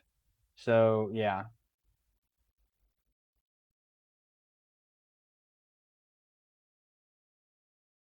Well, Adam, again, I don't think because how it behaved right now, I'm thinking when I flashed my firmware and I uploaded it, I'm thinking it didn't actually, something was wrong when I did the test the other night. Something was terribly wrong. So we're going to try it again. I'm going to throw a little bit of glue stick on there again, just to make sure that it stays because this thing does want to move pretty fast.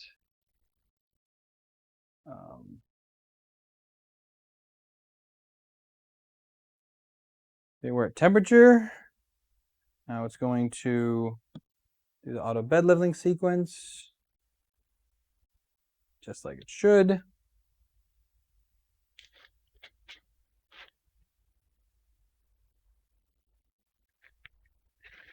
So direct should be 0.2, bow should be 1.0, okay.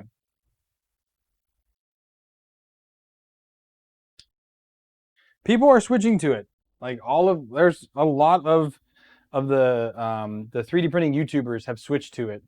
So Adam, I think that's what happened is that I reinitialized it this time to get, because remember when I set the steps on the motors, they didn't work. I was like, oh, I forgot to initialize EEPROM again. So I did it. I don't think I actually did that the other night on Monday night when I was actually working with these values. So I think that was on me. I didn't do it right.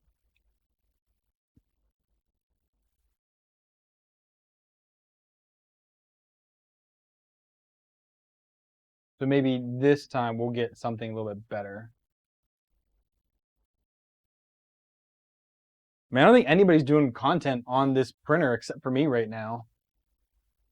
He's never joined one of my streams. I've only posted in the Facebook group a few times asking for some help on some things or some ideas because it's a fairly open-ended project. But hey, I should get a snack here soon. Oh, I got a snack. I got fruit snacks. Kids left me on the desk. Nice.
Yeah, this is acting way different. Way different now. Big blob.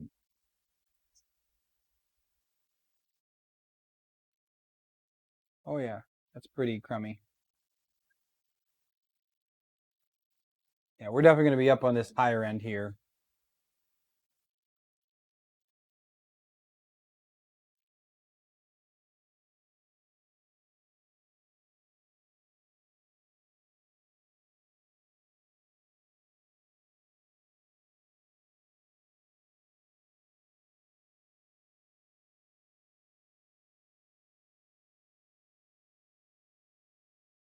Yeah, I can't read any of the text again. Wasn't able to before, still can't now. So the first line seems to be the best between the first and the second one. So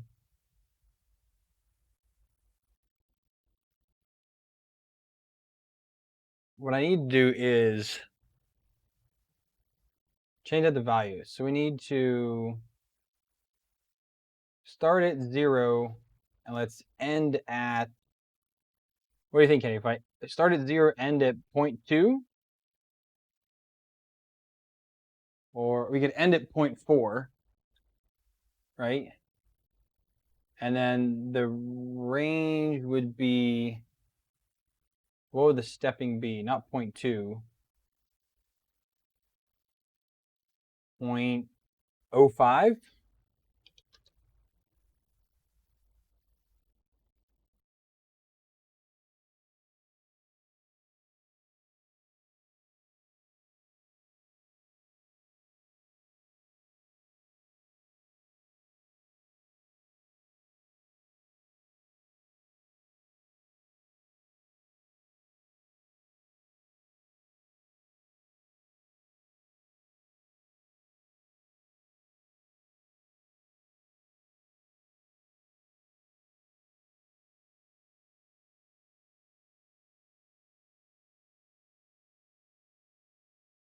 Wait for him to reply back. I'm going to do 0.2 or 0.4.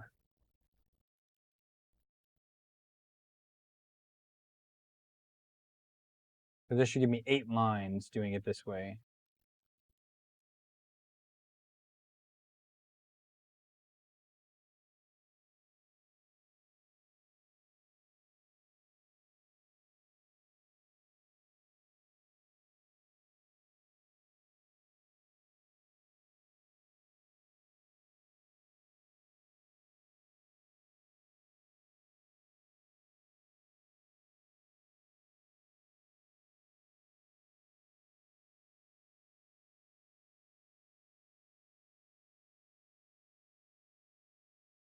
Yeah, so I'm gonna download this one.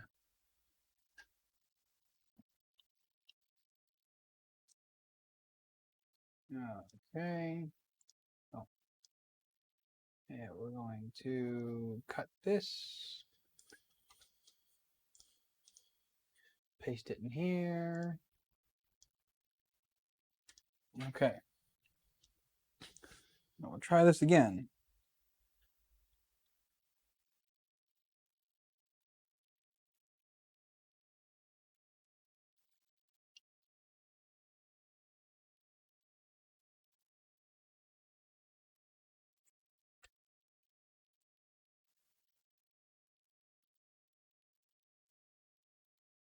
Push all that on the table. That's fine. Why aren't you homing? Stop, stop, stop, stop, stop. You need to home.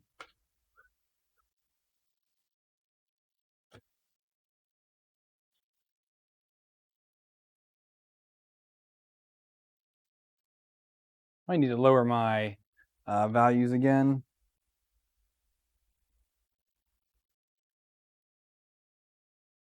Yeah, I need to lower that X value. I'm going to do that real quick. So advanced settings, EMC drivers, sensorless homing. I'll lower them both down to 75.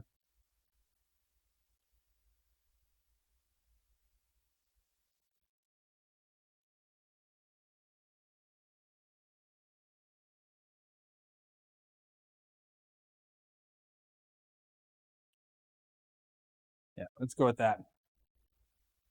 Easy motors need a little bit less. Oh, what's going on?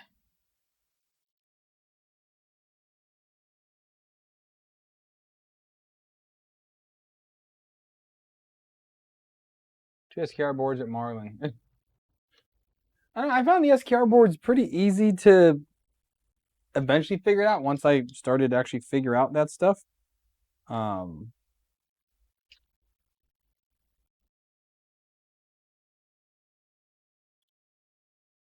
I still have not looked into the NeoPixels yet. I know people were talking about it on the Discord. I'm going to look that information up again, but I have not dove into that yet because I'm still, again, I got to get this like working in its prime. You know, it needs to be basically 100% working before I can go ahead and finish buttoning up and do the final things. I'll need to lower that even more then. Stop print, stop.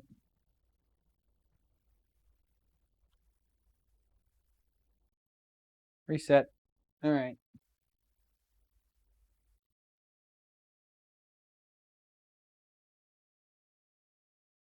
Switchers are old school, Wolfgang. Get with the new hotness.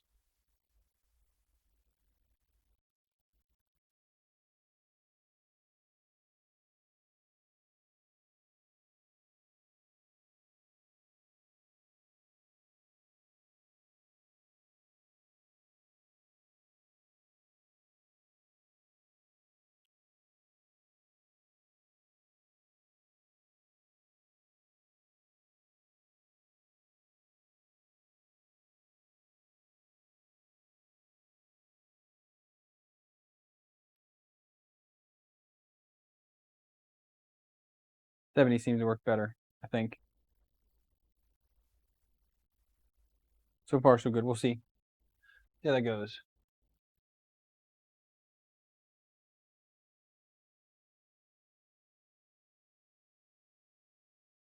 Man, switches are old. Come on, guys. I'm going to be the one to push Core XYs to sensorless homing. It's going to be me. I'll be that guy. I didn't want to be that guy at first, but I'll be that guy now.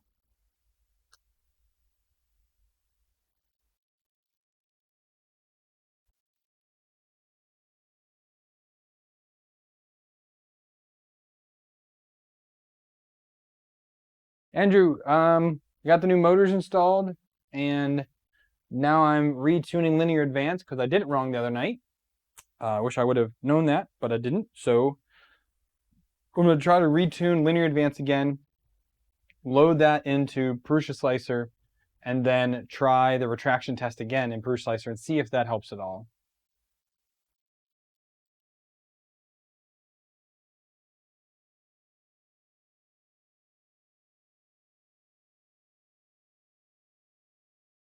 It's all right, Kennedy. I'll be the pioneer. Somebody's got to do it. It'll be me.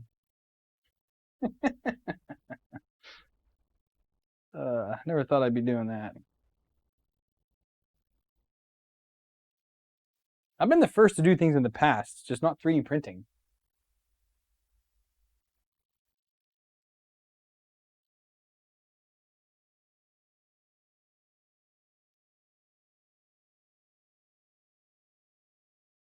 I might not be known for much, Adam, but maybe that'll be one thing I'll be known for, is trying to push this further. But it is really hard because you have to have a well-built machine to do it properly, because you have both of this is hitting the front at the same time. If both sides of your X gantry don't hit the front at the same time, you could have a little bit of wobble back and forth. So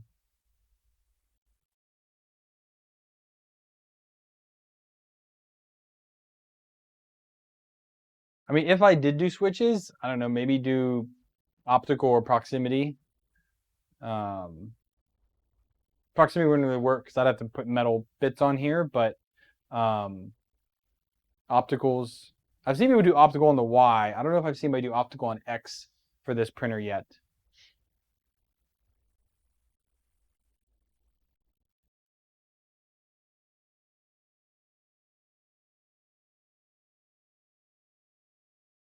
Racking, yeah, I guess that's what you would call it, racking, as the two sides are hitting differently. Mine are hitting the same, so thankfully I built mine okay, I guess. I want to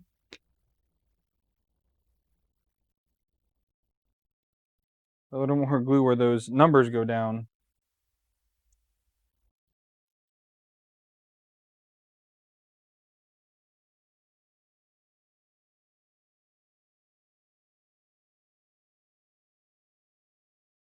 The Volron 2.4 seems like a big competitor. I don't know if a Volron, maybe like a Volron 1 might be, but the Volron's different because isn't the Volron, the gantry goes up and the bed is stable, right? So yeah, they're both Core XY for the upper kinematics, but their Z behaves completely differently, I think, right?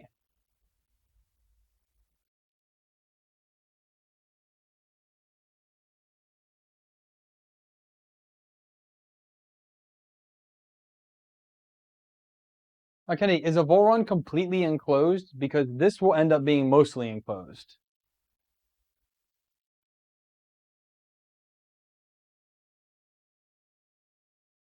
All right, let's see. We're on here now. First line looks good. That's 0. Looks good.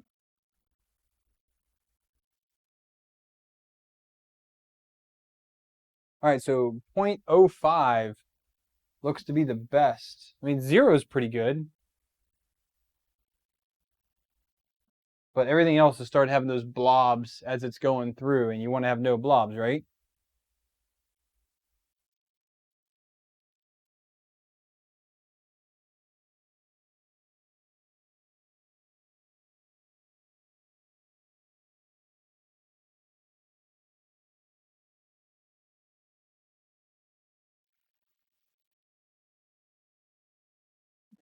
So 0, that's 0.1. 0.1 has a bit of a blob, but 0.05, there's no blob on it. Da, da, da, da. Kind of wish. Let me take a picture of this because I want to make sure that I'm selecting the right bit here.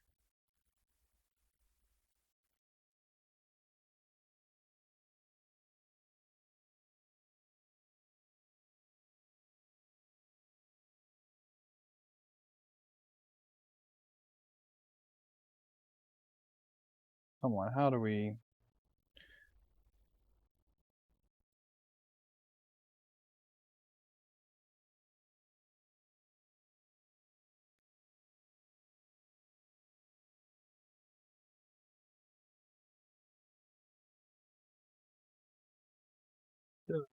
Kennedy.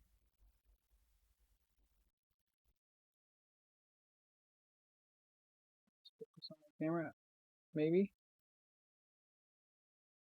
So you can see 0.05 looks good, but at 0.1 there is a blob right there. So I'm thinking 0.05 is what I want for this.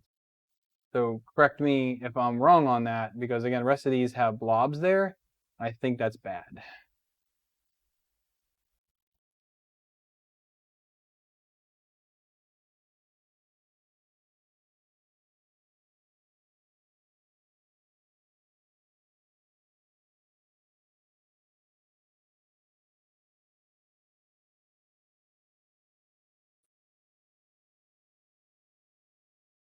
Okay, so I'm gonna go here then to push slicer, and we're gonna set this to 0.05 for linear advance. And I'm gonna go and slice this. So this retraction is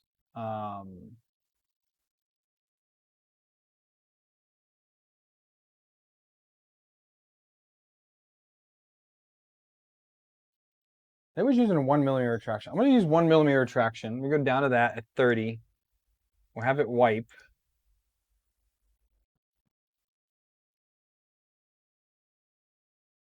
That's pretty fine tuned right there, Brandon. I'm thinking I'm okay with this. Because if anything, it might be because again, 0.1 is there. I mean, if anything, it's going to be between 0.1 and 0.05. You know, maybe like a 0.8, maybe 0.08, I should say. But I'm gonna leave it at that for right now because you're just crazy talking. Come here.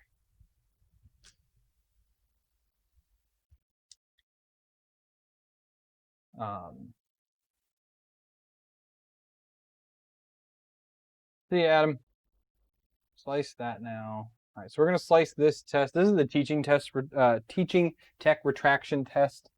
He has just the STL to do. So I'm going to just screw slicer retraction test. I'm not gonna let it go the whole way, but I want it to go enough to figure out if this is right.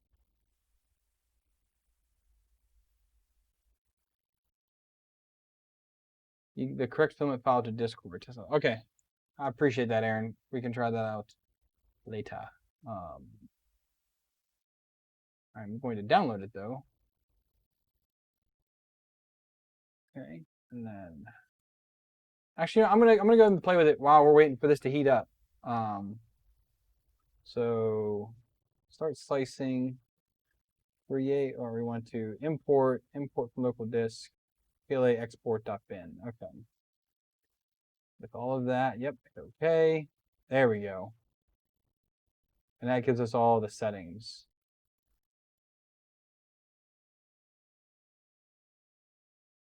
First layer height 0.16. No, first layer is 0.35.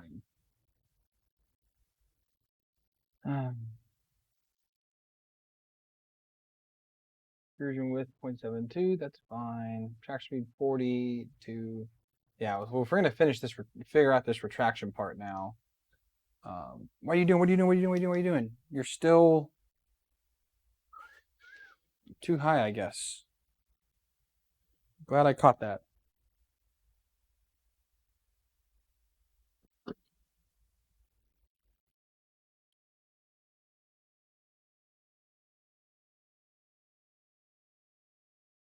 Man, putting new motors on here really did change the this sensorless homing value.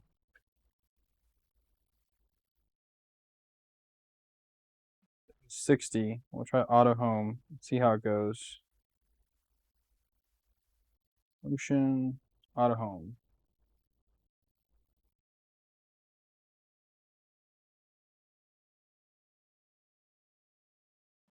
It's quite nicely. Okay. Now let's do this. I'm gonna change that in my firmware here just so I can not forget that again. And we're doing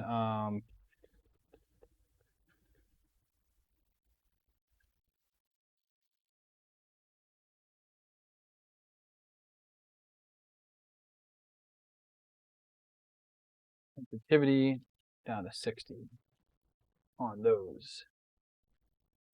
And save that. Okay.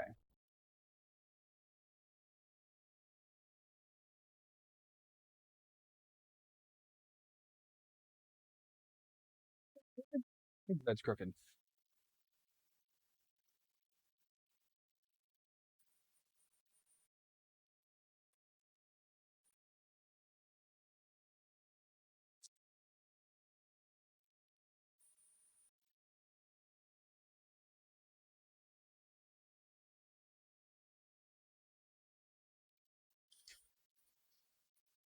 No, it looks to be spot on.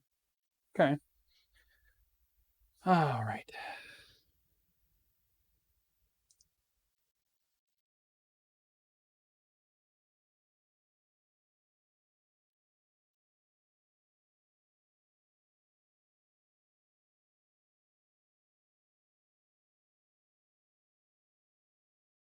Waiting for this.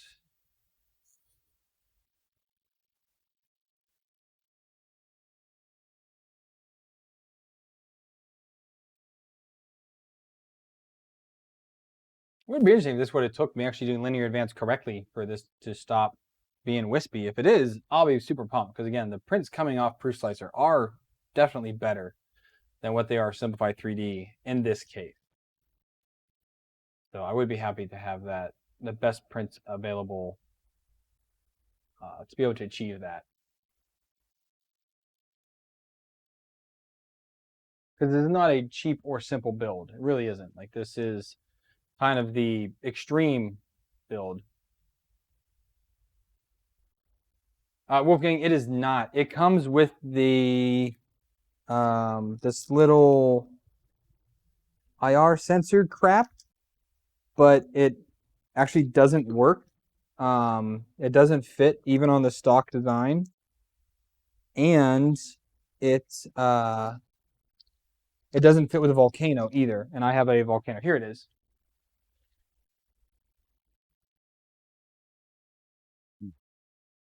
So it comes with this guy right here.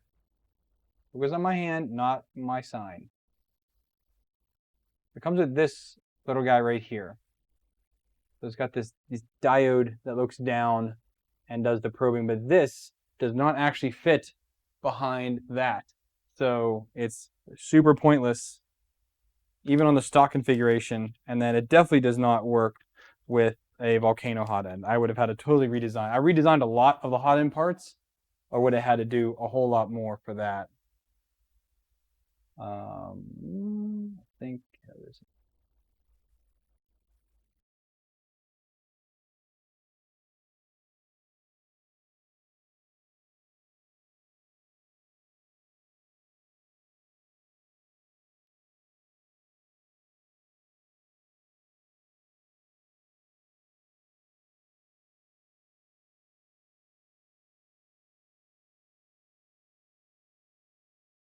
And he has several mounting options that come with it, but the other thing is that depending on which one you pick, it doesn't actually work with this outer shroud. So I had to actually modify this for the sensor to be a little better.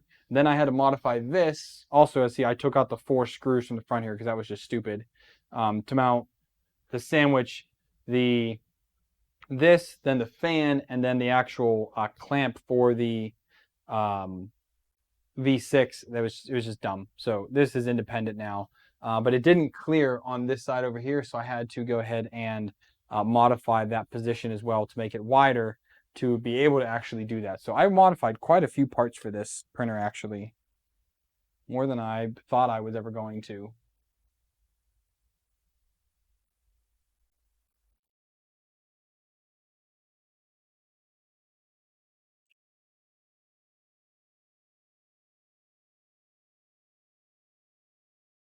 I'm going to start this at 190 and see how it goes. I don't know if I'm going to have to go hotter or not.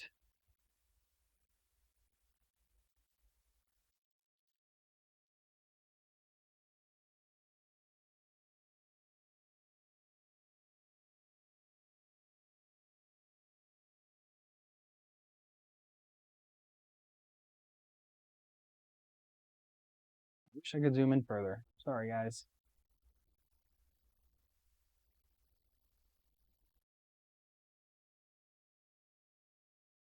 I mean, could if I change up the way that I record videos, or at least the way I do live streams, which maybe I'll look into that this weekend. No, this is a inductive sensor.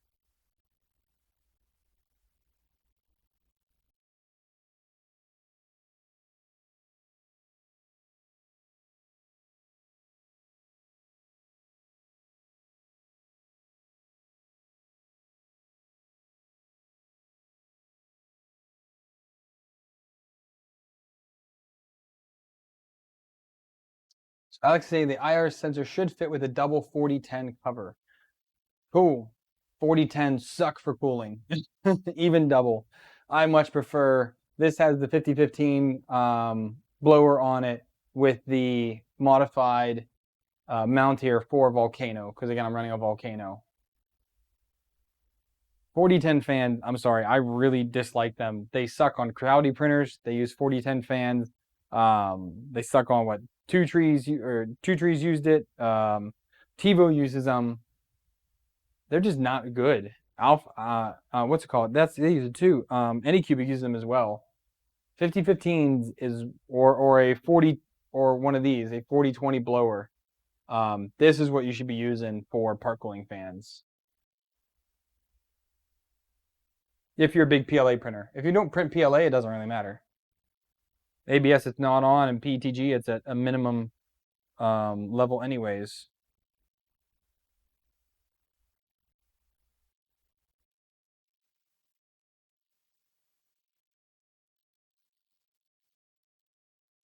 Holy cow, that's fast.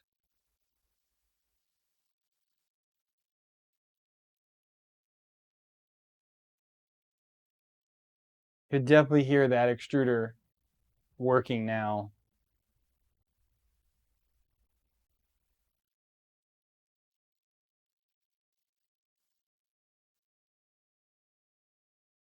I wonder if I can turn on StealthChop on E, if that would quiet that down at all. Because I think I have it off on E.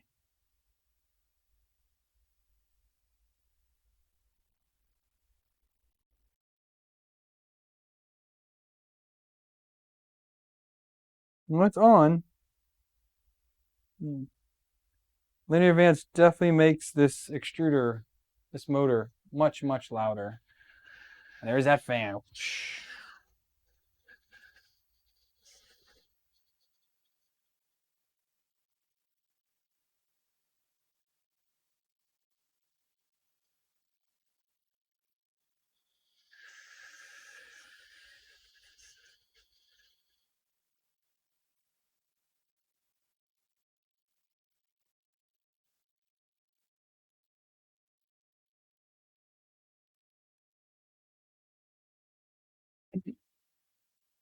Alexi, I would tell you, go with the 5015, man.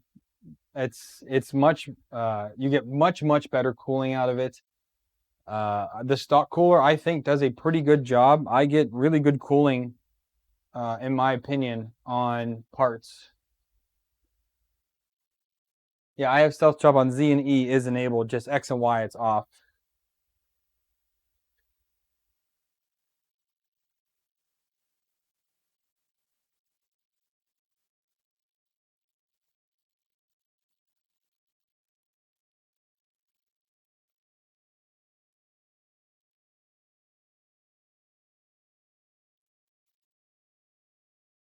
But this thing is clipping along, isn't it? It is pretty good. Now it's in the top layer, so this does go much slower.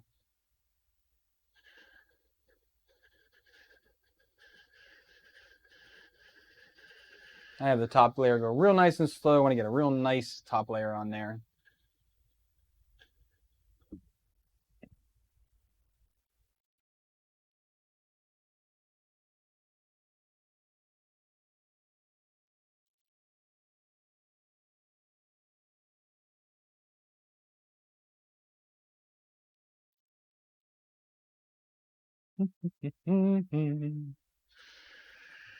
Show me some decent retraction. Come on. Please.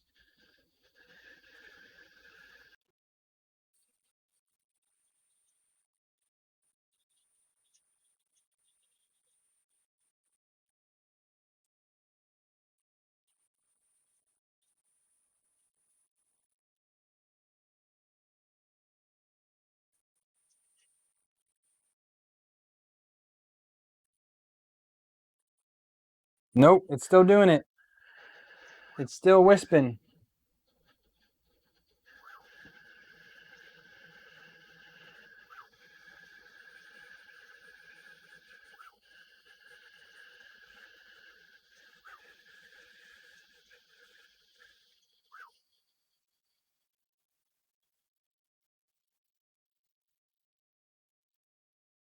Wolfgang, what's your retraction settings on yours?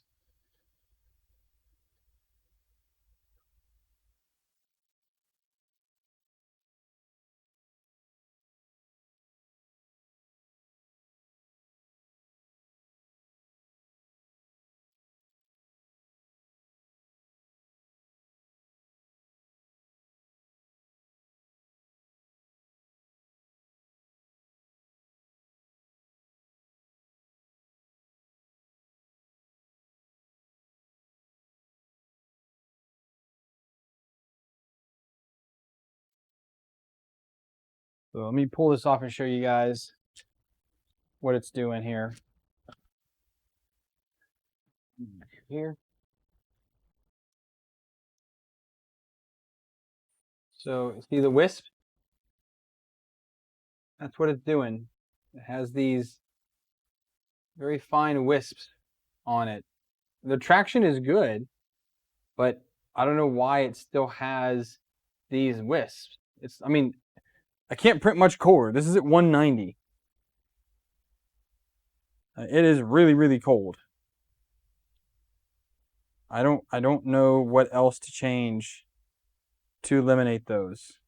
And I'll show you guys my retraction settings here. So let's go to Bruce Slicer here. All right, so I'm running a 1mm retraction. I turned off Z-lift for now. Retraction speed of 30, has to move at least a millimeter, and it has retractant layer change and wipe while retracting is enabled. Why is it still wisping on me, even with that? Yeah, Gunner, happens with all filament. It's not just this one. I've tested it on, I've got two different, I've got a blue here, I've got a green here. They all come out exactly the same. It's a slicer problem because I do it with Simplify 3D with the exact same filament. Doesn't happen. The exact same filament Simplify 3D does not happen.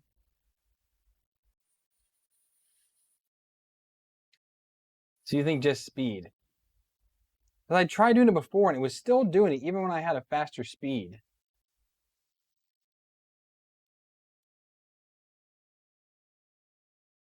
I mean, in my travel speed,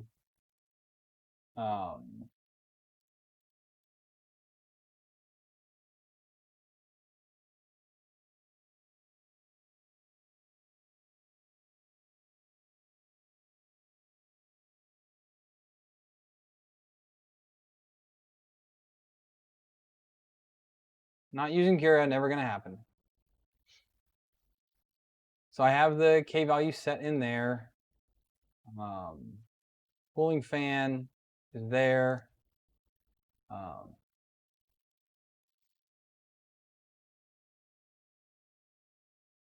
Let's see what else we have here. That's it for the filament. And print settings, I'm at a 0.3mm layer height. I have tried it with it, Kayla. I have it off right now, but even with it, it was still happening before.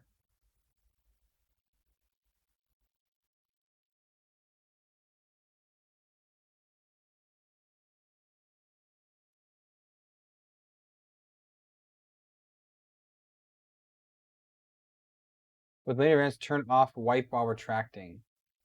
Linear advance will wipe for me. Okay, well, let's turn that off. Slice and dice.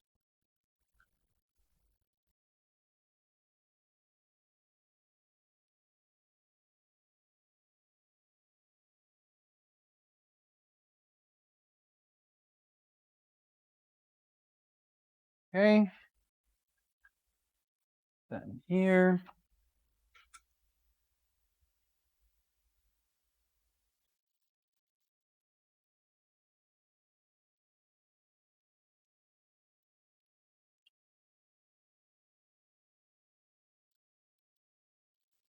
Let you guys watch that for a minute. I need to run upstairs, check kiddos for a moment. I'll be right back.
That sure does take a hot second to heat up, doesn't it?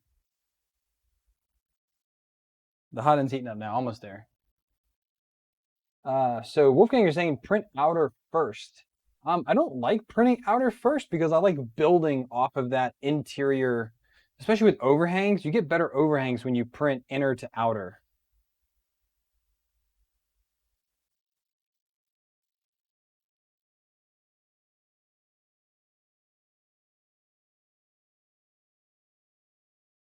This external primers first, I do not do that.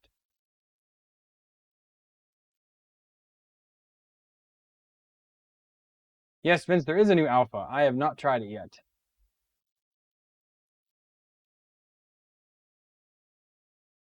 Also, it'd be good to compare speed of things. Improves, notice everything differently. Yeah.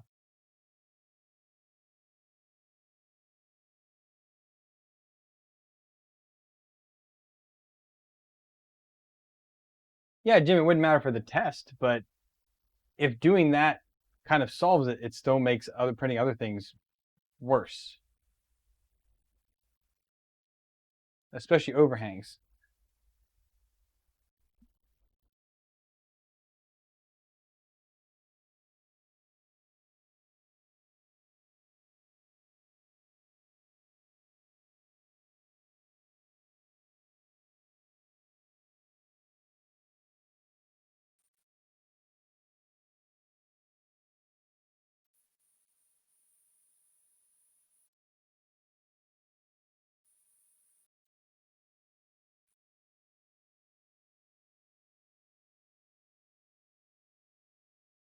All right, we'll let that run for a minute.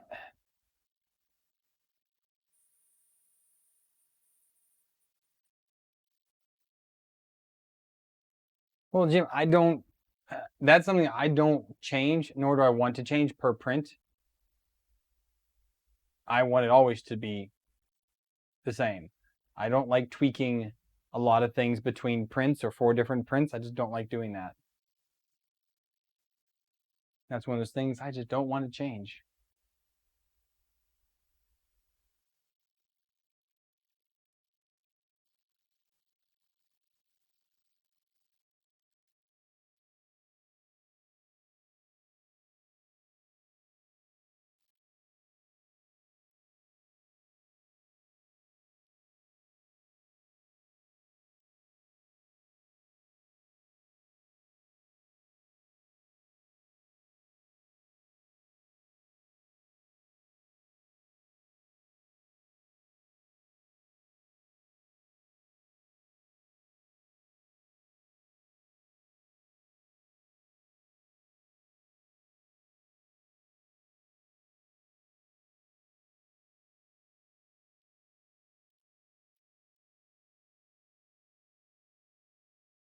Always do inner first. It gets rid of the blobs most of the time. Does anyone know when Survive 5.0 comes out? Who knows? They've been absolutely radio silent the past couple months. They had that update a little while ago, but it's been pretty quiet ever since. All right, let's let that print that base for a little bit.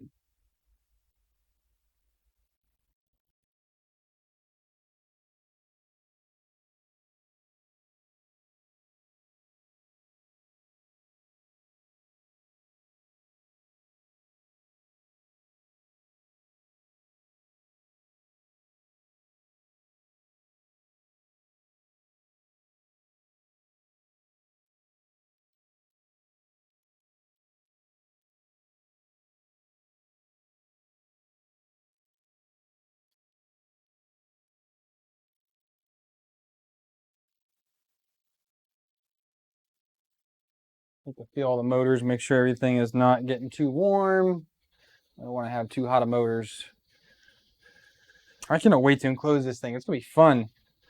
That's why I have to make sure everything is done right now, because once I enclose it, it's gonna be a bit of a beast to try and get back in here. I also don't know how I'm going to secure it. I think I'm just gonna use these M5s and T-nuts, just put like 2 or 3 on each side and pop it on there, but I have not fully decided how I'm gonna do that yet.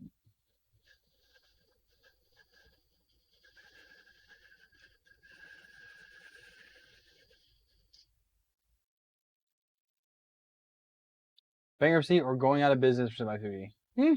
They might.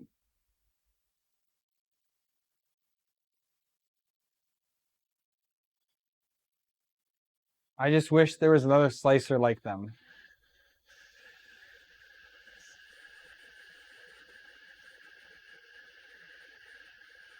And it'd be hard for me to give them up just because it was my first true slicer. Because Cura sucked 4 years ago when I started 3D printing. And once I went to Simplify 3D, I was like, man, this is amazing. So I hope they figure out a way to come through. I think they should. Aaron, you need to tell me about these Volrun panel clips. Oh, did I ever send you the information on the panels? If I didn't, I can do it right now.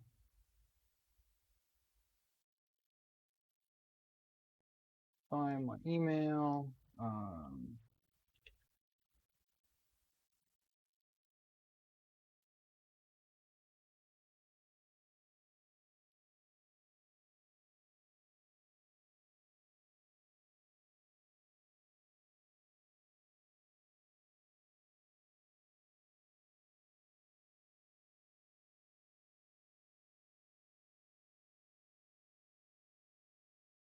I did not. Okay.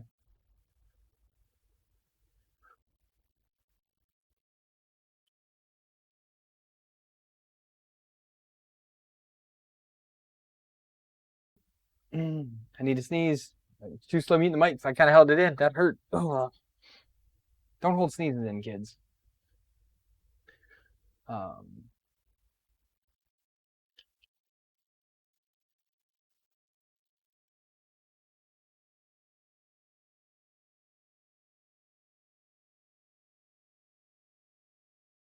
So it is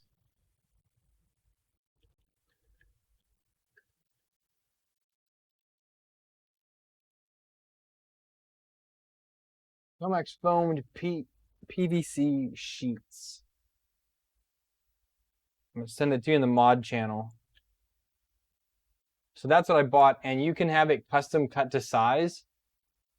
I would recommend, if you're gonna buy it, buy 2 sheets of every size you buy, because I think it adds $1 for the second sheet. Like each custom cut, I think was 10 or right around $10, and then it adds $1 for a second sheet. I'm like, why not?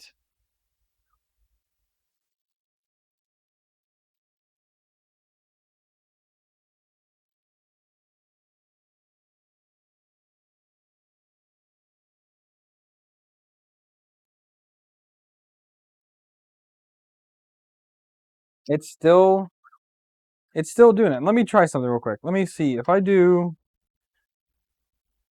fan speed.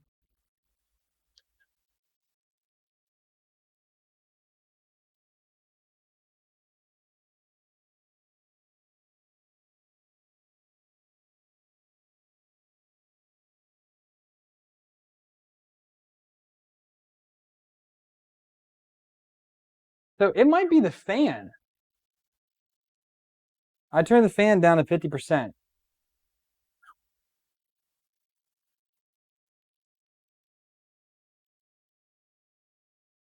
But no, it's still there. Yeah, it's still there. Yeah. Fan did nothing. All right, what's your next suggestion here, peeps? What can we try?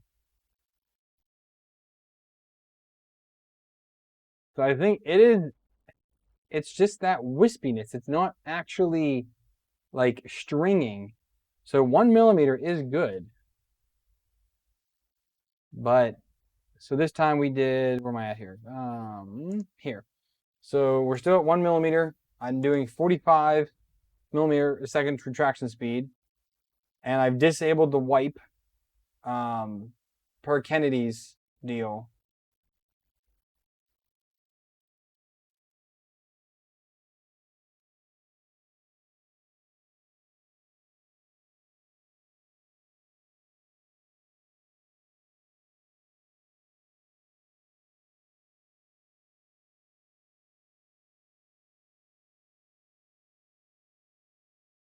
Oh, that's interesting, Aaron. The only difference between what I have and what that has is that I have metal corner brackets here that I have to compete with. I could take them off, but I really want to leave them on. Wolfgang, retraction is at 45 millimeters a second. And again, this is a volcano hot end, so that does change some things. But there's got to be something I'm missing, because again, this works in Simplify 3D, but why can't I get it to work here? You have a volcano, Wolfgang?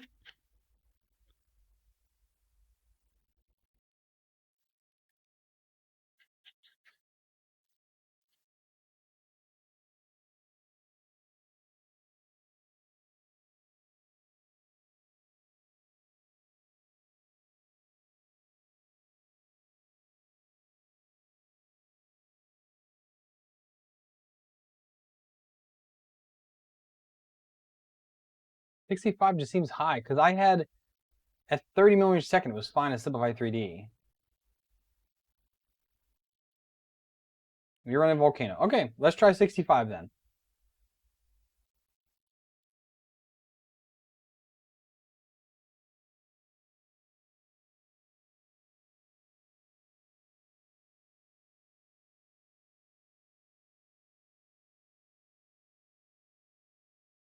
I have not, Kennedy.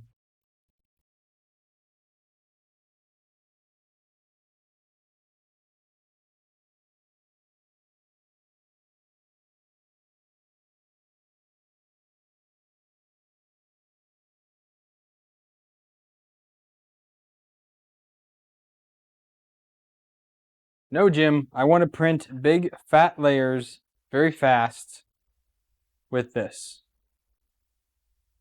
And I want to do it with PLA.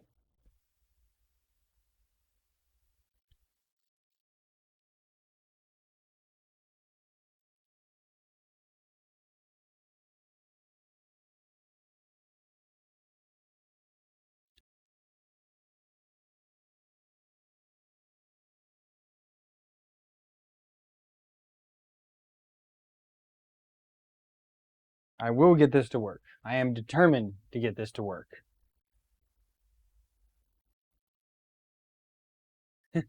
Jim, thank you. I'm down to 190. Again, it's not that it's straying between. It's just that it's still there. I don't know.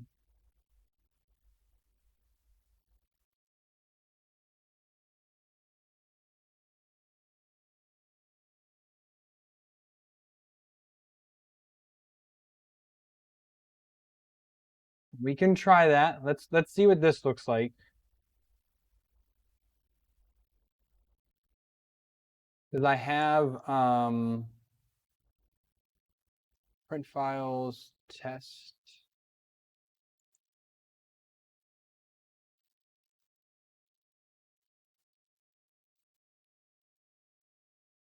And do one here. And we'll copy it. We'll paste it. And we'll go here.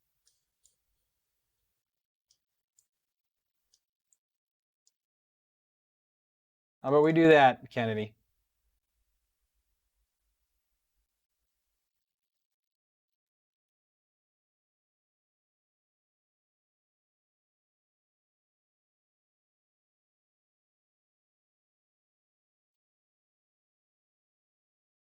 I print PETG when I need to print PETG, but most everything I use is PLA.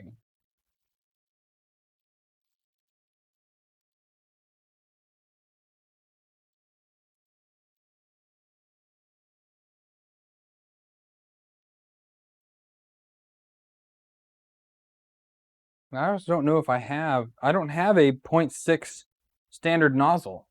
I have a 0.5 standard nozzle. I looked through that the other day. I do have, that's another volcano. I don't have any more legitimate E3D heater blocks. I could use clone. I do have a clone heater block.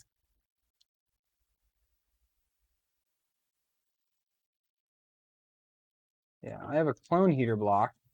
I just don't have that 0.6 millimeter nozzle harden nozzle per standard size.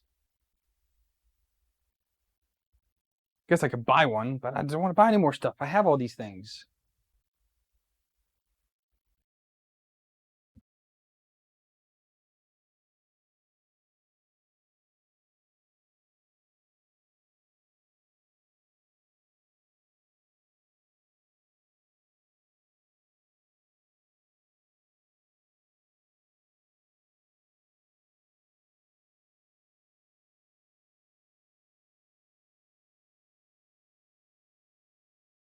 Well, let's see. I'll do this one last test here with this. If we still have an issue, let's try what Kennedy says. And I'll do the two XYZ cubes. Let's see how that goes.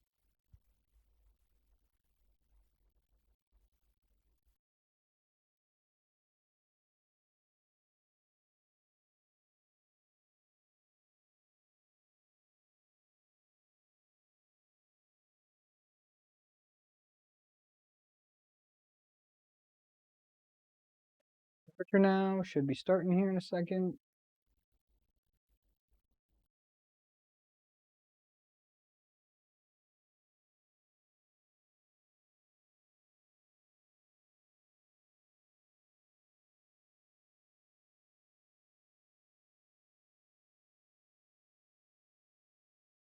Away we go.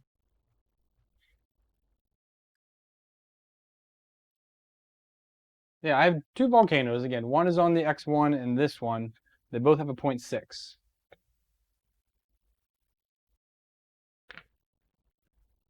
Now I use Simplify 3D for the X1. And let's see here.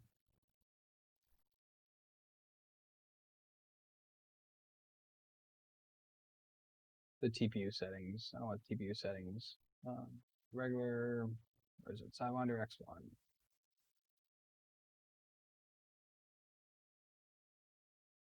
Yeah, so my retraction in that is 2 millimeters, a little bit of lift, retraction of 30. And I do have toast and wipe enabled on that as well. And I get 0 stringing on that printer.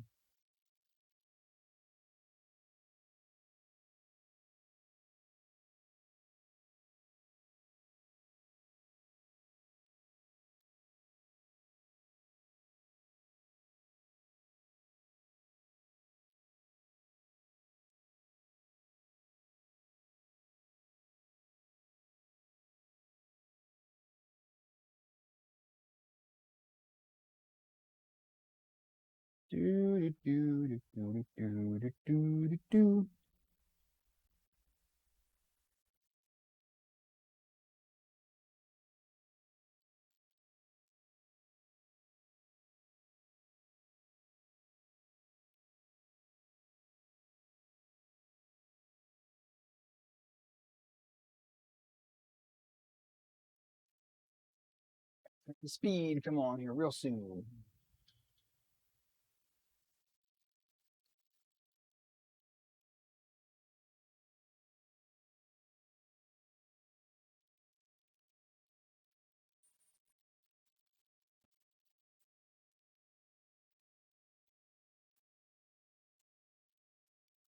What else is looking at here?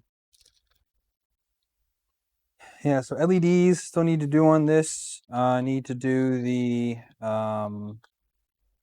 filter for the back. I haven't decided if I'm going to do the filter. I bought the parts for it, little mini HEPA filters and a little carbon fiber carbon filter. I don't know if I'm actually going to install those or not. Okay, here's the micro switches that comes with the printer, the end stops. They're the wheelie ones. They're good, but again, I don't want to do that. I don't want to. Now, I did buy the thermal fuses that everyone was talking about. I don't know if I'm actually going to use it or not, but you have to buy a pack of 50 on Amazon, which just kills me. So, thanks, Jim. A Copper V6. That's the heater block, right? The heater.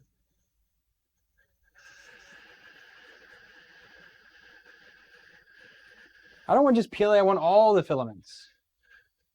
I don't discriminate against filament types. I print all of them. Except ABS. I discriminate heavily against ABS because I don't need it really that often.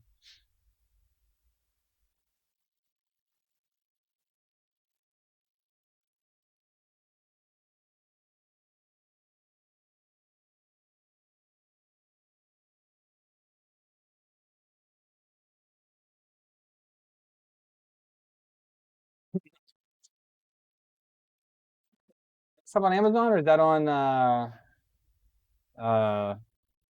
printed solid?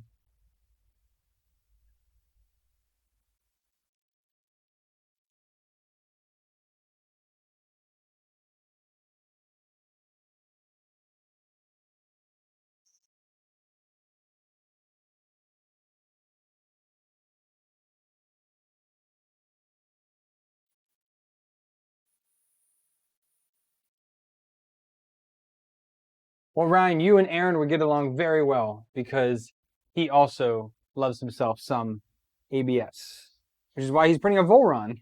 But he gets good stuff with it anyways. Nickel plated copper, $24.90.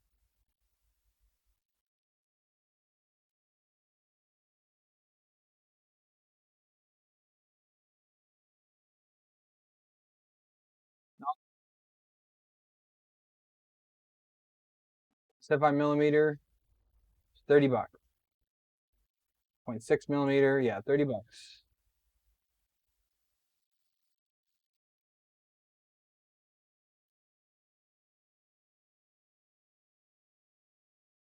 Jacob, I did not. I had dual Z on this.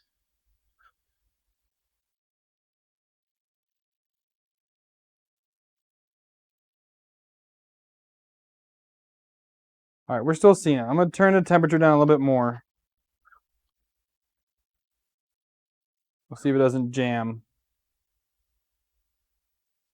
Cold extrusion's 170. I'm going down to 180.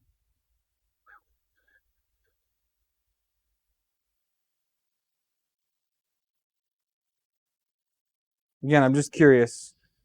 But if Kennedy's right, then it doesn't actually retract properly.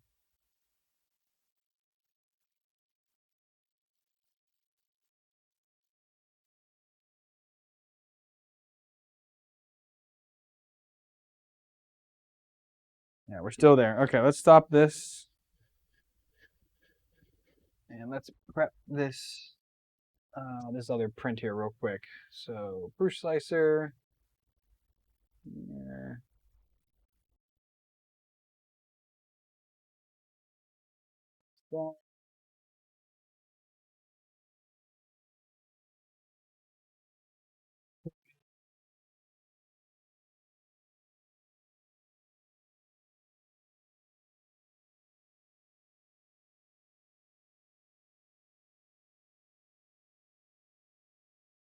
Still getting the fuzziness there. So let's try out a different test and see if Mr. Angus is correct. What's the horsepower by constructing and maintaining the BLV MGN Cube? Well, maintaining is not existent yet because I haven't got it working 100% yet either way. Constructing is just using this tool, this printed tool, in order to figure out where and how everything goes in here, because you have to have everything has to be exactly where it belongs. And yeah, that gives you how you have all the different parts to just kind of like slide this on to different parts, make sure it's aligned, attach it. I will say if you are going to build this, build it with blind joints. Don't build it with the 150 corner brackets it comes with. Go blind joints right off the bat. You'll be a much happier camper that way. Where'd that bolt go? Do I have any more of these in here?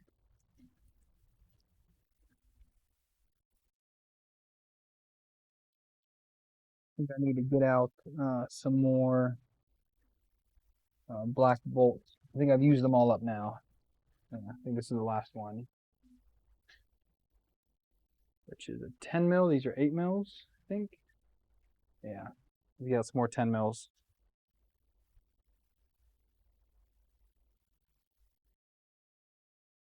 Hardest part lifting it. Yep, it's a beast. It's easy to lift right now because I can actually grab onto the extrusion. But once I put the side panels on, I'm only gonna be able to lift from under here. So it's definitely gonna be tough.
All right.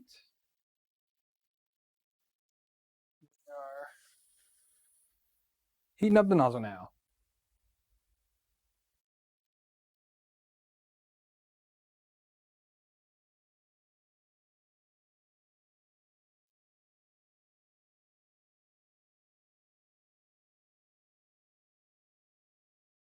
Well, you can buy the extrusion, but blind joints, you just have to drill the holes. Yeah, you can use the frame kit for blind joints. I could convert this to blind joints if I want to. I just don't feel like taking it all apart again. Maybe next year after I move, I'll think about it. But right now, no. I'm not pulling this thing back apart. I want to get it finished so that it's done.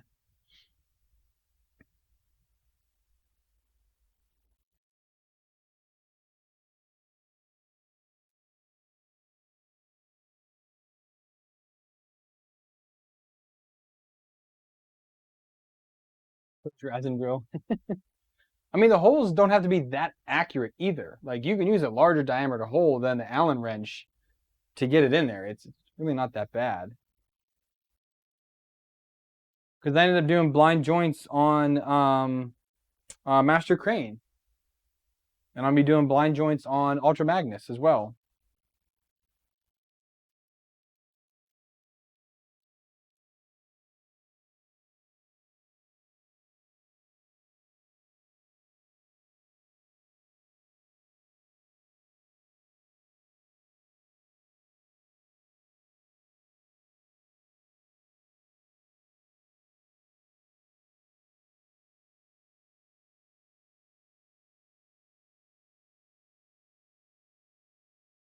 He was so high on that one.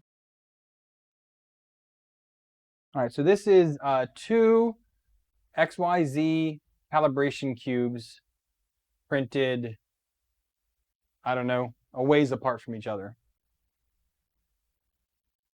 And we see if we still get that stringing that was happening before.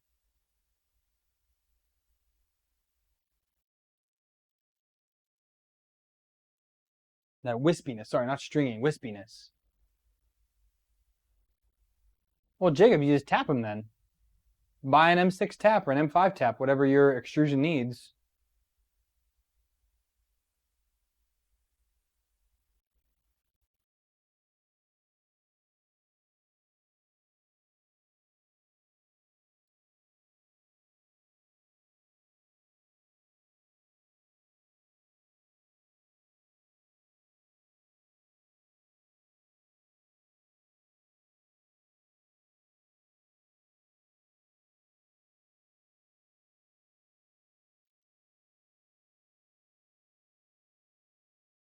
Yep, just need a simple tap.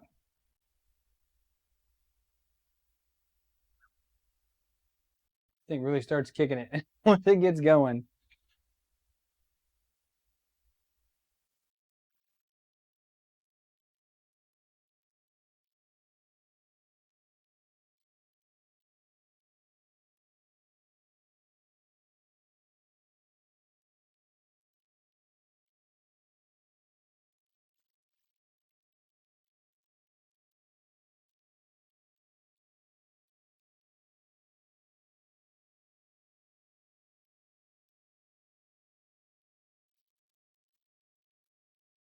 This one over here is having a little bit of issues. I had some oil come down onto the bed here, so I need to clean that off. So part of it's not sticking, but I'm more worried about the wisps.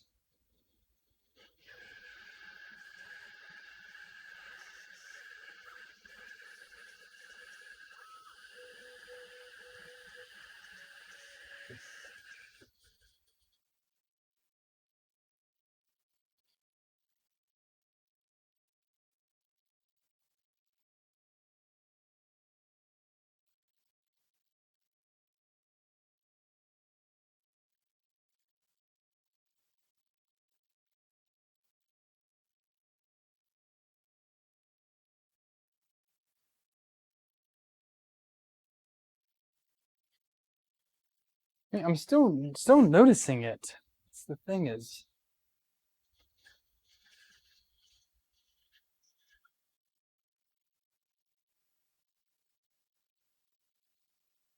It's a little less pronounced than it was in the other test, but like I can still definitely see it here.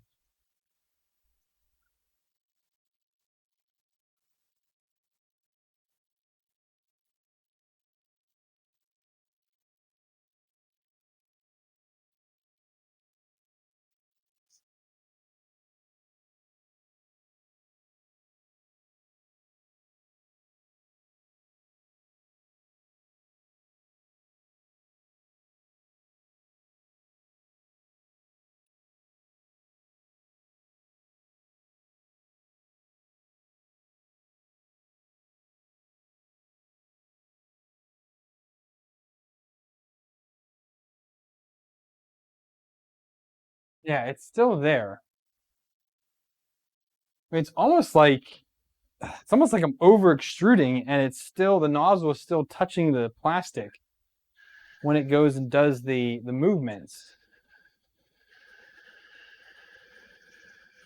If that makes any sense.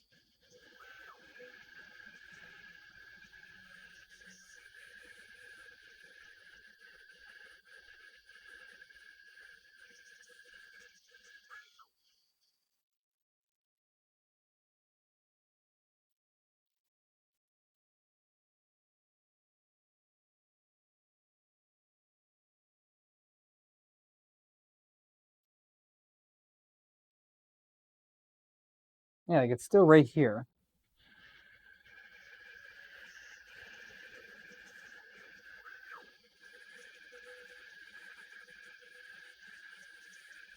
This is also with a crazy high retraction rate too. I'm using what's his name's I'm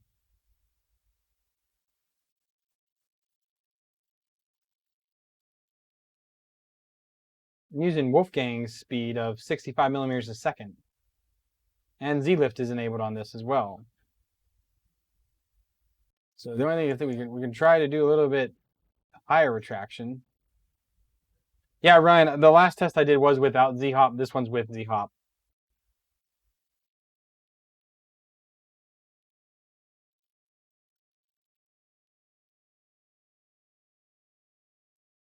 Z-hop at least pulls it up a little bit, where without Z-hop, it just drags it right out the side.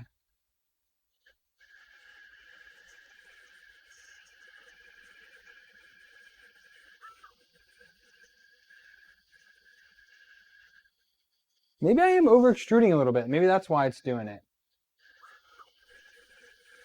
I'm going to stop this. I'm just going to do a simple box real quick. So right click, add shape, box. I want this to be spiral vase. Yep. Slice it. All right, we're going to do just a simple box and just see.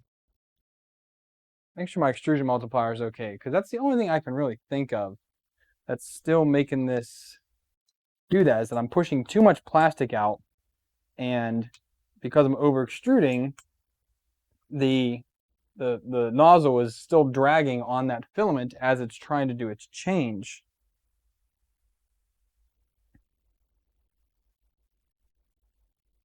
I mean, even though everything looks good, it could be over extruding.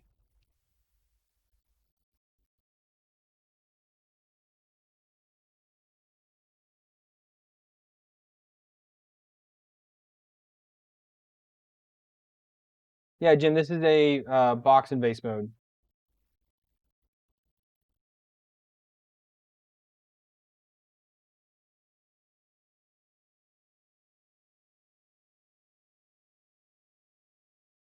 This will be the last test I tried tonight on the live stream. And if this is still getting me nowhere, then I'm going to take a break. We can try some more another day. Maybe tomorrow night.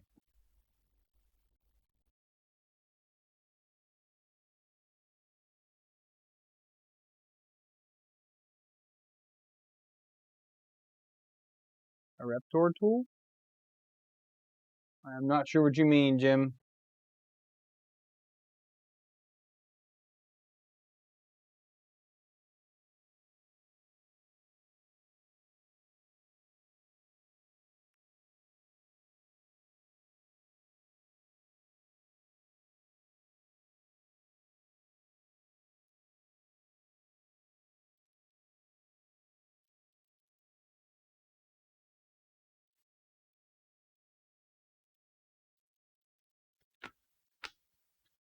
Oh, I'm getting hungry too.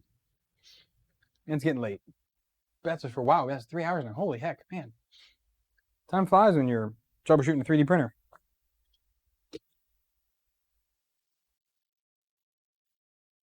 And this, if you guys have noticed how high up my chain is now, so this is with, I don't know if it was Gunner who suggested it, but there's a big old zip tie back in here, comes all the way up to here, and that has given a ton of rigidity to my cable chain. I really like it. I thought about doing one here as well a little bit, but I think it's okay without it.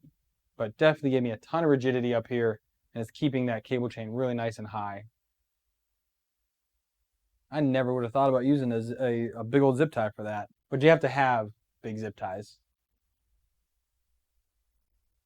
And I gotta clean this bed too after this as well. Just because of that oil. Put a little acetone on here real quick. Make sure I get all that up.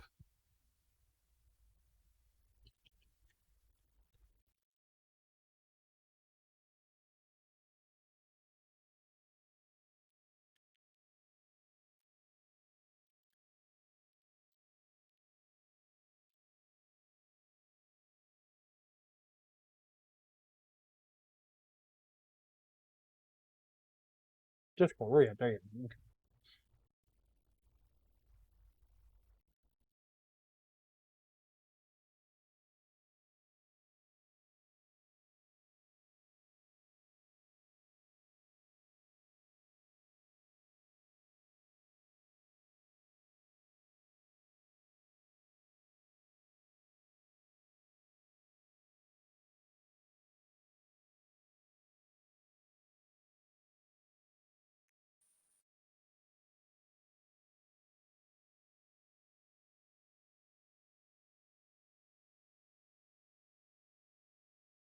Okay, last point. Now I'm gonna heat up the hot end. See how this goes.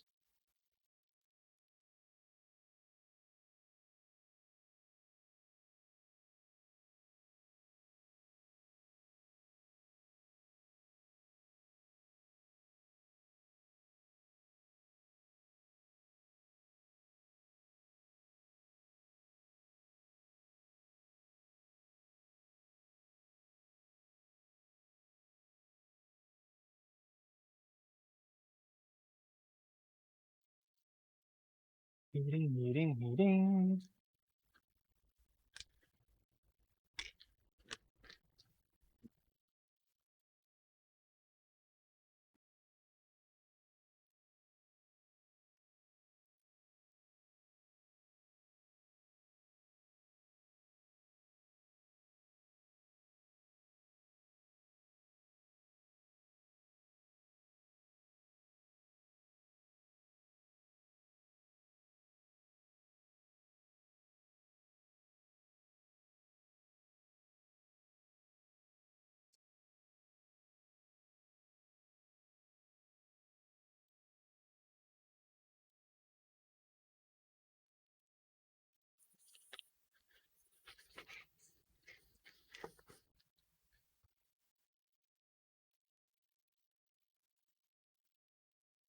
Because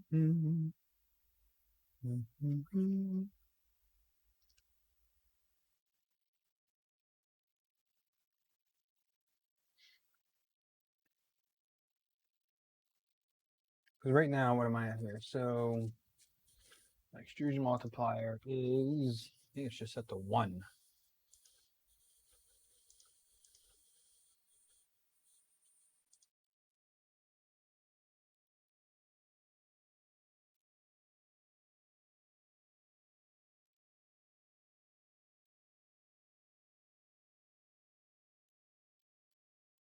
Excellent nozzle. Yeah, extrusion multiplier is set to 1 right now.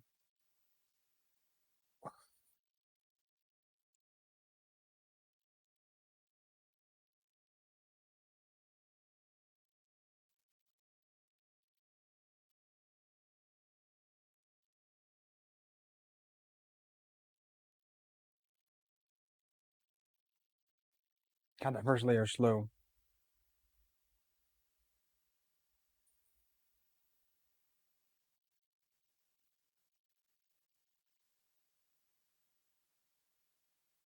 Yeah, it's a vase mode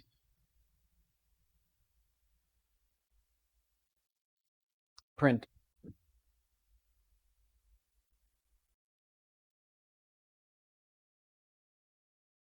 It is 90. Well, so extrusion multiplier I've found has been different between Prush Slicer and Simplify 3D. I don't know how they do their calculations, but they're definitely different.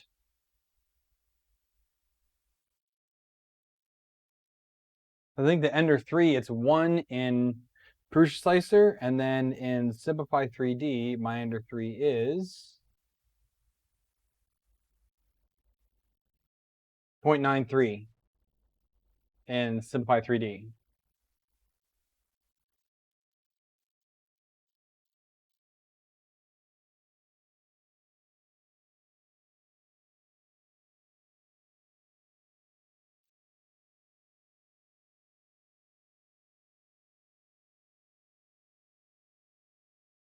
I never change a Jim, ever.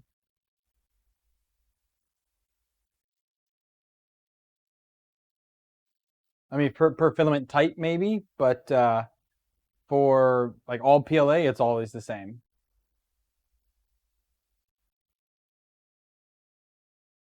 I've never had an issue with doing it that way in years.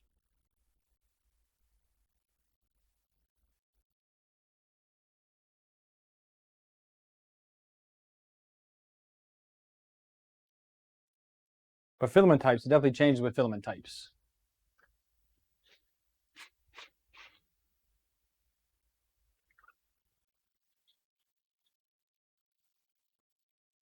Yeah, I do not do per brand. That is way too much.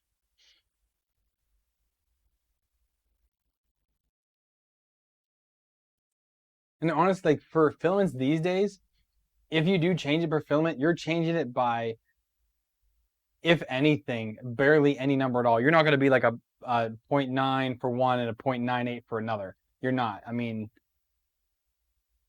it'd be an extremely rare case would you ever do that. All right, now we're doing the perimeter, the vase mode part of it.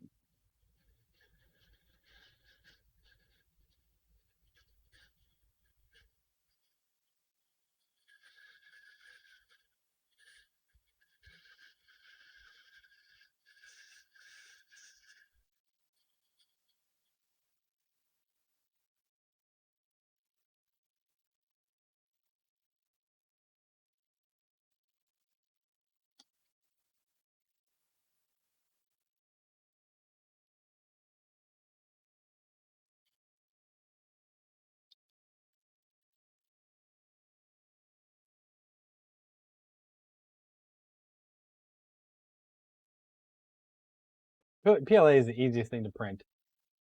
So the one thing we do have here is that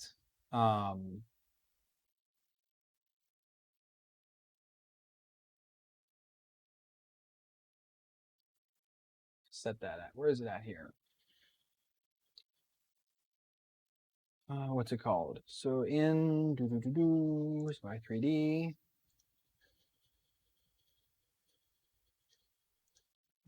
Version width. Where's that at in here?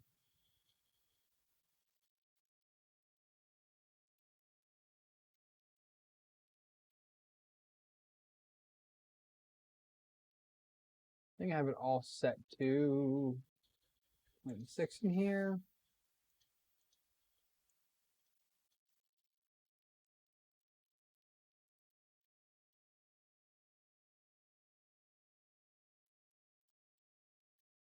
Yeah, so the default extrusion width, so for this, it should be 0.68.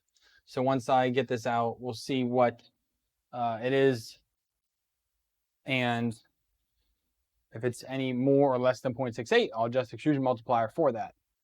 If anything, I think it might actually come out a little bit larger, maybe. But man, this thing just looks so good. Aside from the stupid retractions, it looks so good.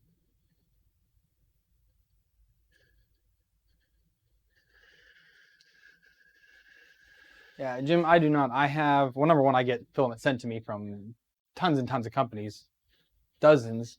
My go-to, as always, is StealthChop for my go-to filament. 3D Printing Canada does a lot as well.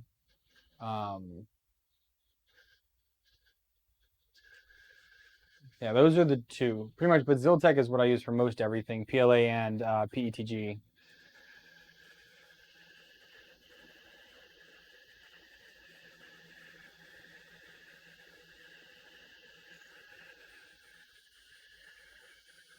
Now, temperature can, or as Gunnar said, temperature can range widely from PLA. I mean, I'll take, Crummy Maker's Geek, for example.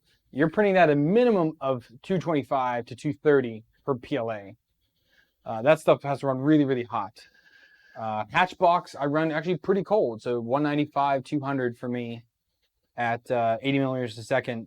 Got to run that a little bit on the cooler side.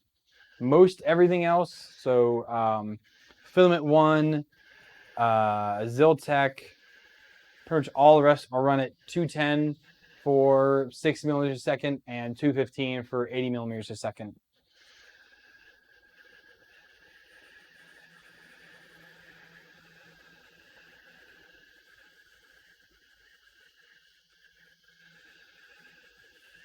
All right, I'm impatient. We got enough wall that I can measure now, so we can stop the print, get out the calipers. There they are. Let's pop this off the plate.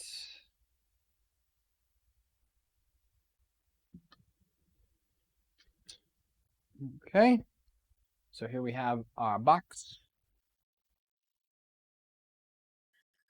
So we are 0.68 on that wall,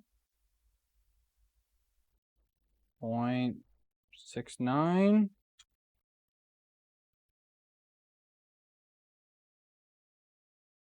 0.68,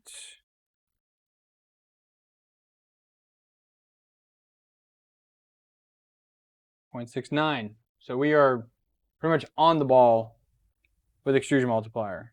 That's not the issue.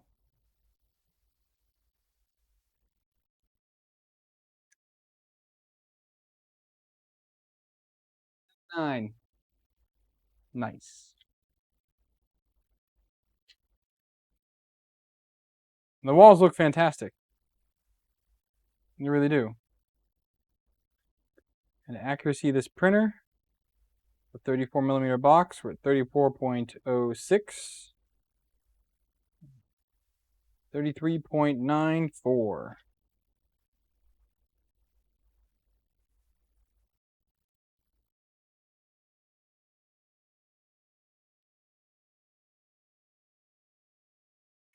Pretty close. Pretty close. So at least for now, it's not extrusion multiplier. Ooh. Yeah, Jim, I saw that. So yeah, I guess we're kind of back at square one with Proof Slicer, why it's doing it. I'll try another test. I'll throw a standard 100% benchy on here, see how it does now we've made some of these changes. Maybe it'll be better. but just need to check it out, and I'm gonna let it do that.